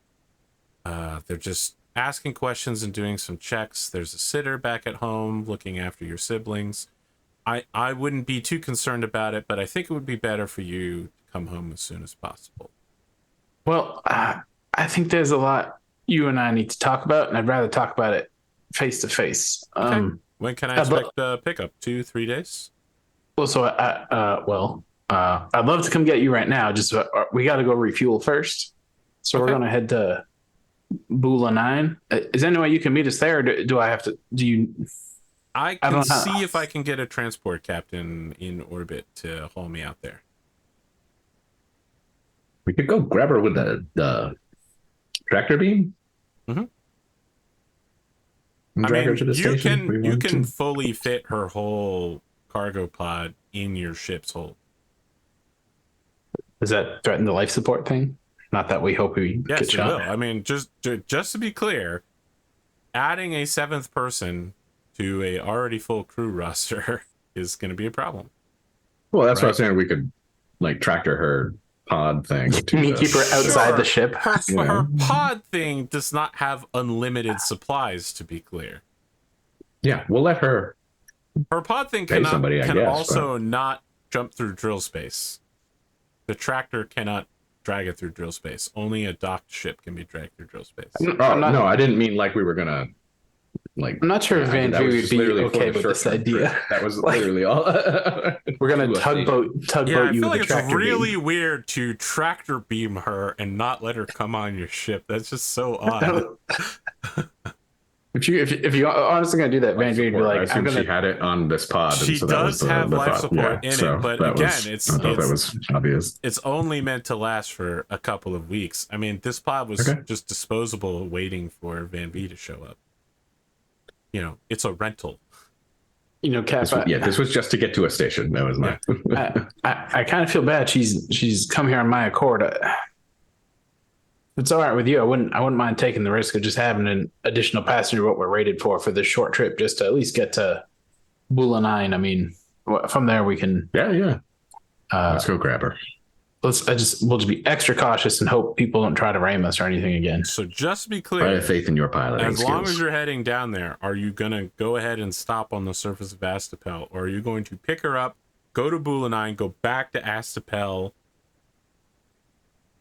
I feel like my mom would be really disappointed in me if I didn't point out that if you're going to spring... So we're zigzagging here? Yeah, I mean, you can Astapel get makes a sense chassis first. for MINERVA on planet and maybe talk to Jace, Are you? Is fuel your is plan on to go the pick your way mom to up everything and else. Set down. The fuel So isn't on the way to everything else, though. It's it takes 2 days to get anywhere in system from anywhere else. That's just how the system works. Okay. I think Van-Vee's ask would be priority 1, pick up Sophie. After that, I'll just do whatever the crew wants to do. So Whether just it be be clear, go to, she is in orbit of the planet because you specifically asked her to go to Astapel. yeah, right. So So, I'm just saying, yeah, as it long as makes you're in sense. orbit of Astapel, are you going to land on Astapel? Or are you going to go to the space station, refuel, and then come back to Astapel? I just want to know what the logistics are here. We're not actually So I going to know run how out much of I anything in can- this short time, are we? I mean, without drill fuel, if anything happens, you can't jump out of the system. But, you're not in danger of running out of food, water, and heat anytime soon. I think Van-Vee would stick to his ask, thinking he can outpilot whatever the heck is in this system. Yeah. Even if All right, he I mean, someone we on have to make the Discord same number of hasn't- stops no matter what. Someone on Discord has informed me that technically you only have 5 living crew members, so your mom will not overtax the system. Oh, that's right. Because it's Quentin, Van-Vee, your gerbil, and your Louis. 2 doctors. the biggest insult all season, the gerbil. That's brutal.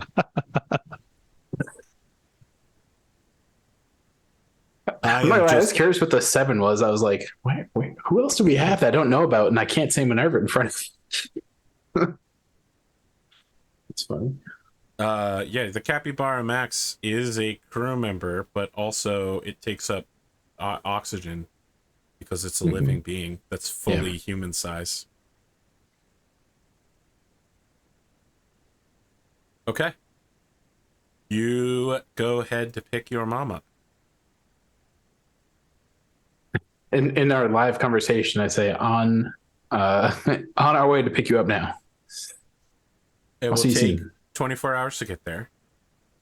As you are entering the highest range of orbit, you receive several hard locks, and you are also the recipient of multiple orbiting ships that begin to make contact in their flight plans. Over the next few minutes, several of them will perform extremely close, dangerously close near misses as they intercept your path. Does this organization have like...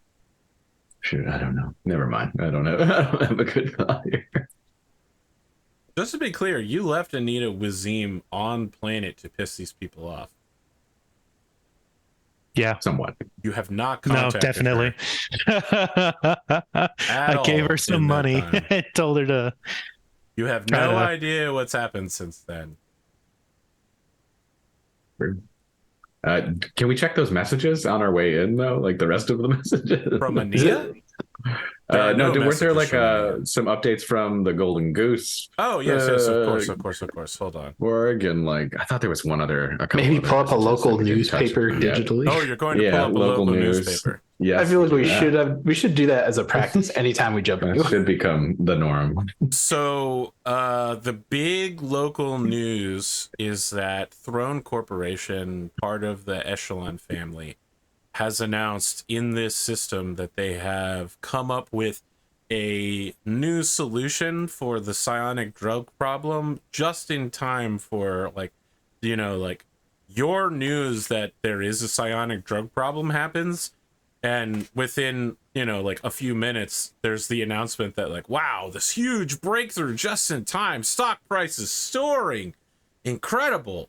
It is a company that is on KainDamael, which is the planet that Ania was escaping from the moon Kaz, and yeah, just this huge announcement that will, altering the landscape of the sector. There's like a public relations person who's like, sorry, I'm getting breaking news about the situation on Leda. We're offering a competitive new drug that will overtake them. I'm sorry, we're going to have to go to a breaking news report about Leda. And you can see that, Throne Corporation's just like stock price skyrocketing through the roof. Talking heads are like, Throne Corporation, I haven't seen anything out of them in years. Making generic, low-cost medication? Who would have thought this kind of advanced breakthrough could come out of a backwater like KainDamael? That's good marketing right there. Another big news report is that there is a growing movement on the planet Midipile for a sort of Pax Cress Wayside, that there's just one people, humanity, and that the Order of the Golden Goose is expanding in all directions, looking for charitable contributions in order to raise people up. Their primary place that they want to help is a local system called Astapel. And so that, of course, is huge news to the people of this local system, that, a major foreign government has a large following that wants to make this place better. And people locally can't wait for, advanced technology and money to roll in. As for news from the Order of the Golden Goose, your people were waiting for any instructions. They didn't receive any. You received 2 faction creds of income, and you have learned that locally there was a huge showdown between a priest who I mentioned last time, I believe. For some reason I've lost him in my notes. He was questioning whether or not the Anglican Church could reconcile with the Church of Midipile could reconcile with the Catholic Church. They were asking the princess to convert and become a saint and take the planet with her. Yes, you know what I'm talking about. What you are getting is a news report of Bryce, the Prime Minister, Bryce Cullington Dover the 16th Esquire, just like walking, and somebody questions him, and he's just like, look, I haven't informed the royal princess about the incredibly rude question this man has asked, and I'm sure it would cause her considerable distress to hear that a so-called cleric of the faith would be demeaning her personal and special connection to God. So no, I haven't passed the news of this holy man's words along to her, and I would say that it would be a good idea for no one to upset the royal princess with this piddle-paddle and nonsense. Please, excuse me, I have real business to conduct, as he turns and walks. So just to be clear, the government of Midipile took some big swipes at a demagogue and made pretty good hits on him.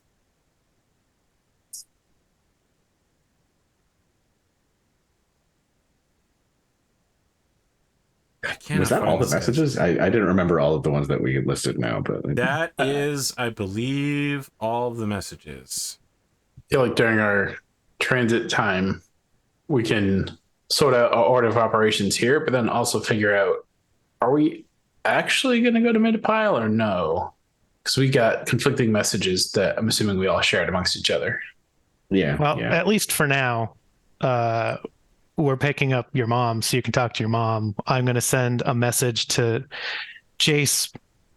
Was it Bronze? Bronzewith? Bronwyn. Jace Bronwyn. Bronwyn?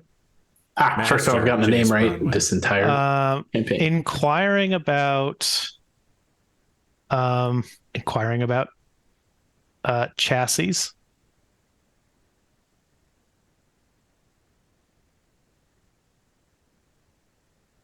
You receive a message back from the office of Jace Bronwyn. What's this guy's name? I think it was Benedicto. He super loved us. Benvolio, his human body man who met you and threatened to have you murdered if you ever spoke of your conversation with him. So you get a message from Benvolio indicating that he will provide you with landing coordinates to speak with a member of the Enki technocracy. Thank you very much. Regrettably, the master has no chassis available for you at this time of the level and quality that one would expect. Such hand-forged masterpieces require years to construct. Would you like to be added to a list? I would like to be added to a list, and holding your place on this list is 100 million credits. Nope. That's just to be added to the list. No. That isn't even to pay for the chassis yet. Yeah, I don't have that. You understand why only major governments are able to buy these things now. Yeah. Well, maybe tell him. But we have the coordinates. I'll talk to somebody, see what options I have, or what options they might be able to provide me. You know, maybe a tin can. Maybe tell him. Van-Vee says hi to 169-1214. One of the few notes I did take. I would also like to send a heavily encrypted message, AI level encryption, to Fairy. I see. Basically saying, hello, friend.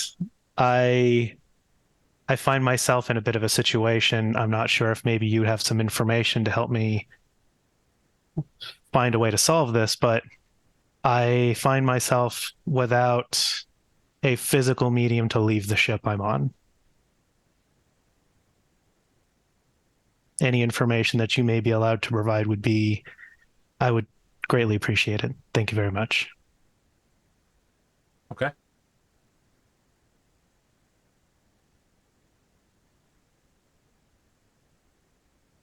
No, Cap, I'm wondering if we should go to Midpod or not, just I'm trying to figure out how we respond to Carlito. That's I feel like that's a bit overdue. So if we are going to go, just tell him we're on our way. If not, maybe he could meet us. I don't know. Maybe. I feel like given the nature of the passage of time between messages, you would have plenty of time to discuss things with your mother and decide what we can and cannot do in regards to that. All right, we'll put a digital pin in it, Minerva. We'll hold it. Don't let me forget now. I will not. Set reminder for 6 hours from now, 12 hours from now, 18 hours from now. When they got in system as well, Quentin would start searching for information on Mark Marino, publicly available ones, things that were, or ask Minerva too, I guess, at the very least, or someone. Okay. Mark Marino is a well-known owner of several casinos on Omuro 9. Very publicly, he's come up from you know, his image is that of a guy who was like a misbegotten youth who's come up as a true businessman. He is considered one of the heads of the Trinity Corporate Alliance. That is only recently he took the spot of someone who committed suicide jumping out of a hotel window. So, yeah. From the shadier that side of information, things, it is well known that he is taking swings lately against the head of the anti-Psionics faction of the Trinity Corporate Alliance. She's somewhat of a her name firebrand who has been basically forcing him into public arguments that he's losing.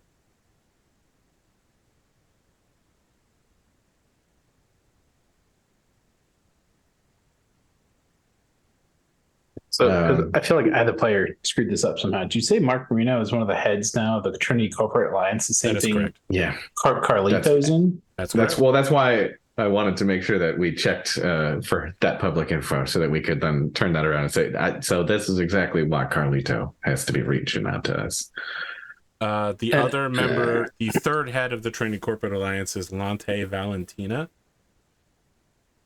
who is the head of like the anti-Psionics faction. Whereas, you know, Carlito is drugs and Mark is criminal gambling and, you know, corruption. Lante is street violence, murder for hire. So what this says is essentially we got two legs of this tripod here that want me and mine dead, and one that's reaching out to us. So I don't know where that takes us, but that sounds like a natural enough ally, potentially. I guess let me ask you, Cap, do you trust these shadows enough to say that the news we're getting here on Mark is bullshit, basically? You trust the shadows that much? I mean, if you trust him, I do. It just, you're the one who can talk to him, so I just want to confirm it goes against everything we're reading here. I do not, but I recognize your authority as captain. No, you don't, Minerva. I truly do. I truly do. It is the only source of information that I have on some things, but A ship passes right within a few meters of you. Son of a bitch. God, You're left in a particle trail of its exhaust just passing by you. I lay on our horn, or whatever the equivalent is. All right. I blast white noise in their direction. I just want to You remind got you folks on that, driving? you know, I told you that ships were coming to intercept you, and no one said we avoid them. We do. I thought I said anything evasive. Yeah. We just tried to rewind to do I some mean, the messages thing is, though, in chat. that there's a lot of them, and they will simply just keep coming at you until they figure you've got the message that you don't belong here. I mean, We should just get like reinforced plating and just then ram them back. Oh, geez. Maybe we're just trying to grab your mother's container and break orbit, right? Yes. For now. Are you going down to the planet with it? Are you grabbing the container in the tractor beam or putting it in the hold? All sorts of questions. It will absolutely not survive a trip to the planet in the tractor beam. Yeah, I was gonna say we're going in the hold. I thought we said, right? Like bringing her on board of some kind. I don't think Van-Vee would be okay with any type of movement that involves his mom in a tractor beam and then us moving around while trying to be rammed. It just doesn't sound... Dex piloting real quick from you. Just doesn't sound seal you sliding the ship in sideways with the rear hold open Empyrean style. Just scoop her up, lock the things in place, maneuver her ship down to land. Okay, yeah, very easy. You actually barely even slow down. You catch it and roll in the process. I do what they do in Fast and Furious. Just get out of the car, shoot twice, sit back down. Magnetically lock it to the deck and continue on a path down out of orbit to the part of the planet that the Enki technocracy operates on. Your mom... Minerva will provide coordinates for you to land. Your stepmom steps out of the pod, taking her helmet off. looking around and going, it's not as nice as I thought it would be. Minerva, do you think you got this? You think you could take over and do the landing? I can. You're okay doing the dodges and all that stuff with these other maniacs in here, lay on the digital horn again. I don't have your finesse, but I will make best effort. Well, that's good enough for me. And Van-Vee runs back to go see Sophie. You go back to see the most horrifying thing you've seen in your entire life. Well, that's not very nice. Dr. Leslie Fish and Dr. Iono Canto are both meeting with your stepmother.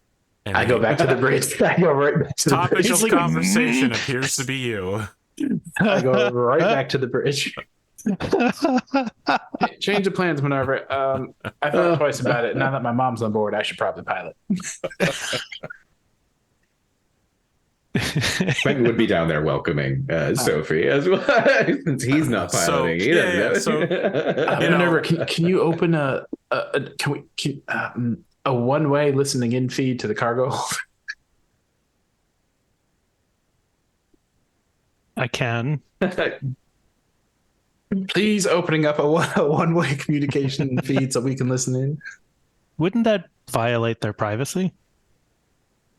This is your time to die on this hill. This is what. Fine, I get back up. I go back out to the cargo hold. All right, Quentin. You and basically the entire crew are gathered here.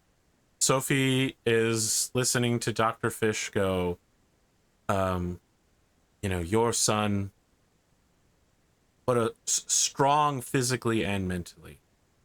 In a dark, dark emergency, I found that I could really rely on him.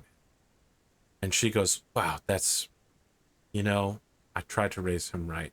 She sees you enter Van-Vee and she goes, wow, incredible. Great to see you again, Vandorn. Who is piloting the ship right now? I set it on autopilot just to go to a certain coordinate to, land over there. We can do that with this ship, Okay. She immediately approaches you to give you a big hug. I'm doing the same thing. Okay. And I specifically say, good to see you again, Mom. I'm going to keep saying Mom. Okay. She is crying internally with happiness, but keeps a cool cucumber on the outside and says, your father wanted to be here, but if you've been reading my messages and you know that there are some questions about you, there's some questions about him, his citizenship status, your planet of origin, and information about your mother. The other two and gotten them out the room. I don't know if you want to talk about this right here, right now, but if that's the case, perhaps the captain, you and I can go meet in our meeting room. Sorry, where's Minerva? And I feel like that's a great place to end the episode. She's met Minerva. Yep. Yeah. I imagine, as Iono's being ushered out, she just stopped. I would imagine you actually go, puh. Well, especially because as Iono's leaving, she's going to turn around and be like, wait, I got to see how he answers this one. Oh, goodness. Where's that other member of the crew? All we got was a finger and a return right on time. Man. I thought you meant Minerva. That's the question that I feel like that's. I do have a question, since we took some time in system to fly here and pick her up and everything. Did Dr. Fish attempt to send any messages? You mean, did Minerva block any messages? I mean, she does send messages, but they're requests for more digital files, media downloads from Bula. Okay. There's no please help me, the captain of my ship is a murderous psychopath who gassed a man to death. Okay. Then I would have left a message on her terminal in her room for her to return to that says who's it from? It'll be encrypted data, please sign form for access, and it'll be an NDA. Ooh. Now, before And it'll you be from listen, before you confirm captain. this, I just want to remind you that your original deal with the government of Midapile is that you need to inform them before you release this kind of information. And you have explicitly, but not to their knowledge yet, broken it in regards to Yono Kanto. This would be a definite, explicit breaking of that agreement to hand this information over to Dr. Fish without informing or negotiating with your home government in any way. Whether that matters to you at this point or not, I just want to make sure. Right. The content of it will, I mean, we've ended the session for now, but the content of it we'll talk about. But it's not going to be, MINERVA has a plan. It's not a violation as far as MINERVA understands it to be, Okay. but MINERVA has a plan. Just making sure, because sometimes players will make plans. I'll come back after a week and be like, well, here's your plan. It was really bad. And they'll be like, I didn't have any time to think about it. Why didn't you inform me of that? And I'm like, why didn't you inform me of that? So I just making sure you understand that certain content here will be an abrogation of your contractual duties. Let's see here. I think Quentin will get one for Space Samoran. I would be hard pressed to give you one for Find the High-Tech Psionic Academy unless you can give me a particularly good reason. Yeah, I know. I can't think of a way that I moved that needle. Unless talking to the perimeter agency helps in some way, shape, or form. No. Didn't think Absolutely so. not. Van-Vee, you get one for Contact Carlito because your message was sent as soon as you entered system. And you get one towards Find Your Mother. Man, somebody's level 8. I will give you one for Evaluate Dr. Fish, but this is pretty sketchy. I feel like observing her and making sure that she doesn't send a message or does send a message maybe isn't enough. I'll give it to you because you did technically follow the law as written. I don't think you got anything for resources to become a multi-system organization. No. Okay. I'm going to give everyone one for the crew goal of bringing Van-Vee to his family in Astapal. Well. Another session with more questions than answers. And just to be clear, More anywhere enemies and Quentin friends. goes now, he's acting as a listening device for the perimeter agency at all times. Yeah, but once again, Van-Vee doesn't know anything that's No one happening with his knows crew about member. it except Quentin. Perfect. I would love to see Minerva get pissed at that. What the hell, man? It's an invasion of my privacy. He doesn't. Yeah, does he keep it on his person? Probably. I don't know. They told You walk you to around keep it. holding it like this. They told me to keep it. Yeah, I thought they said not to put it in the box, but I don't think it makes sense that he would keep it on his person 100% because they have to talk to him at some point.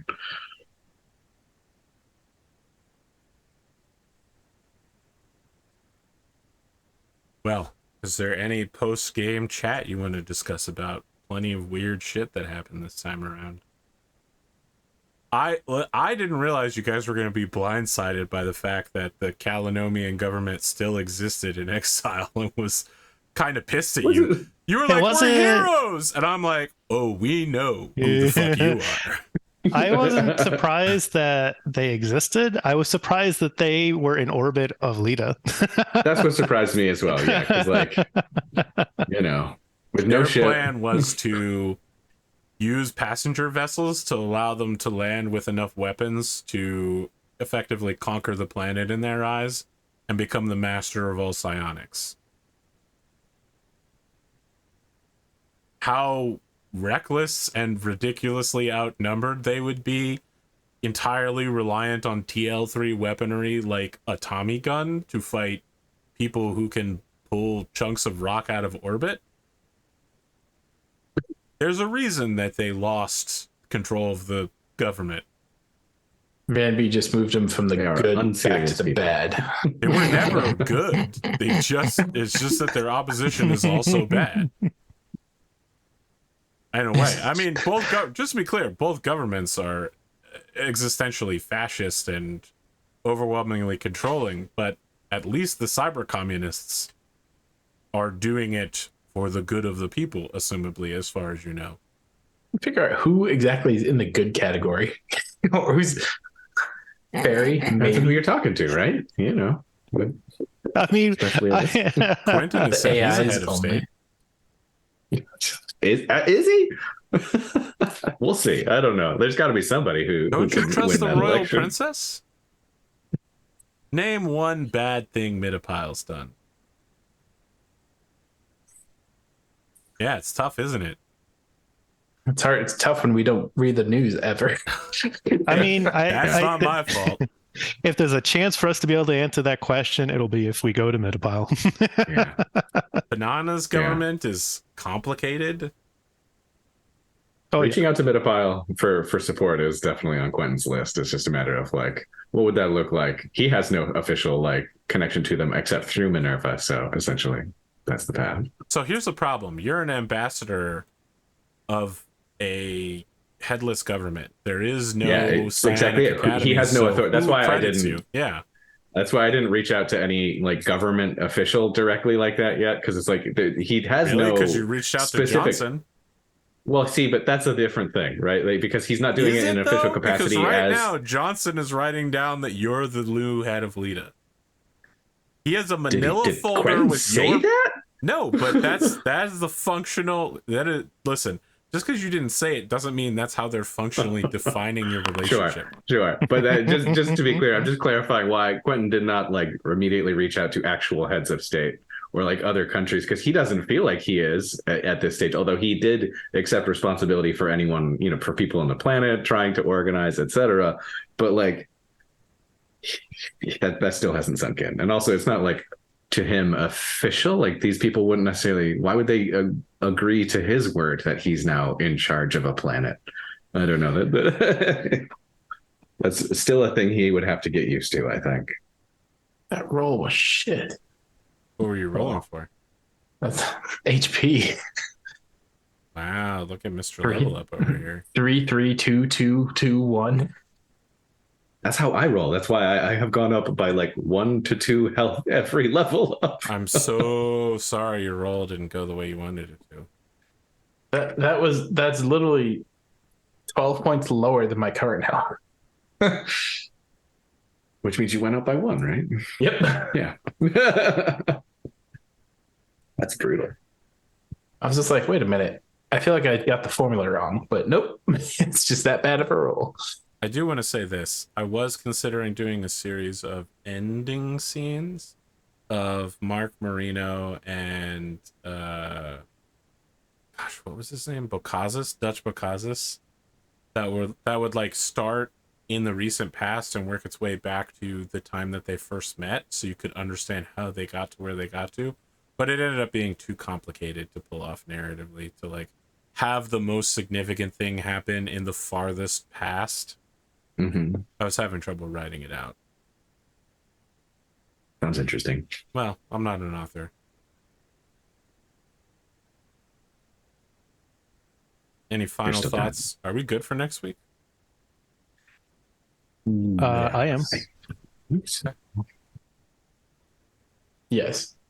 Will turn then at that time and place for the appointed chaos. Make sure to do your homework, think heavily on your goals and what you want to do and accomplish with the Yankee Technocracy, Astapel, Sophie, Midapile, whether you will or won't go there, despite being told to go here and don't go here by different groups. What we gonna do when they come for you? You've also been called in different directions for other secondary or primary goals. Priority 1, save Splicer. It's probably already gone. Really? That's your priority one? Save a guy that you had a conversation with in a bar once. He was nice enough to contact us and say, hey, make sure you keep your psionics away. Okay. Yeah. He's in the good category. He's the only one over there. He's in the good place now. Yeah. I mean that on a different level. He's dead. For sure. 100% dead. All right. We'll be back next week. Have a good time zone, everyone.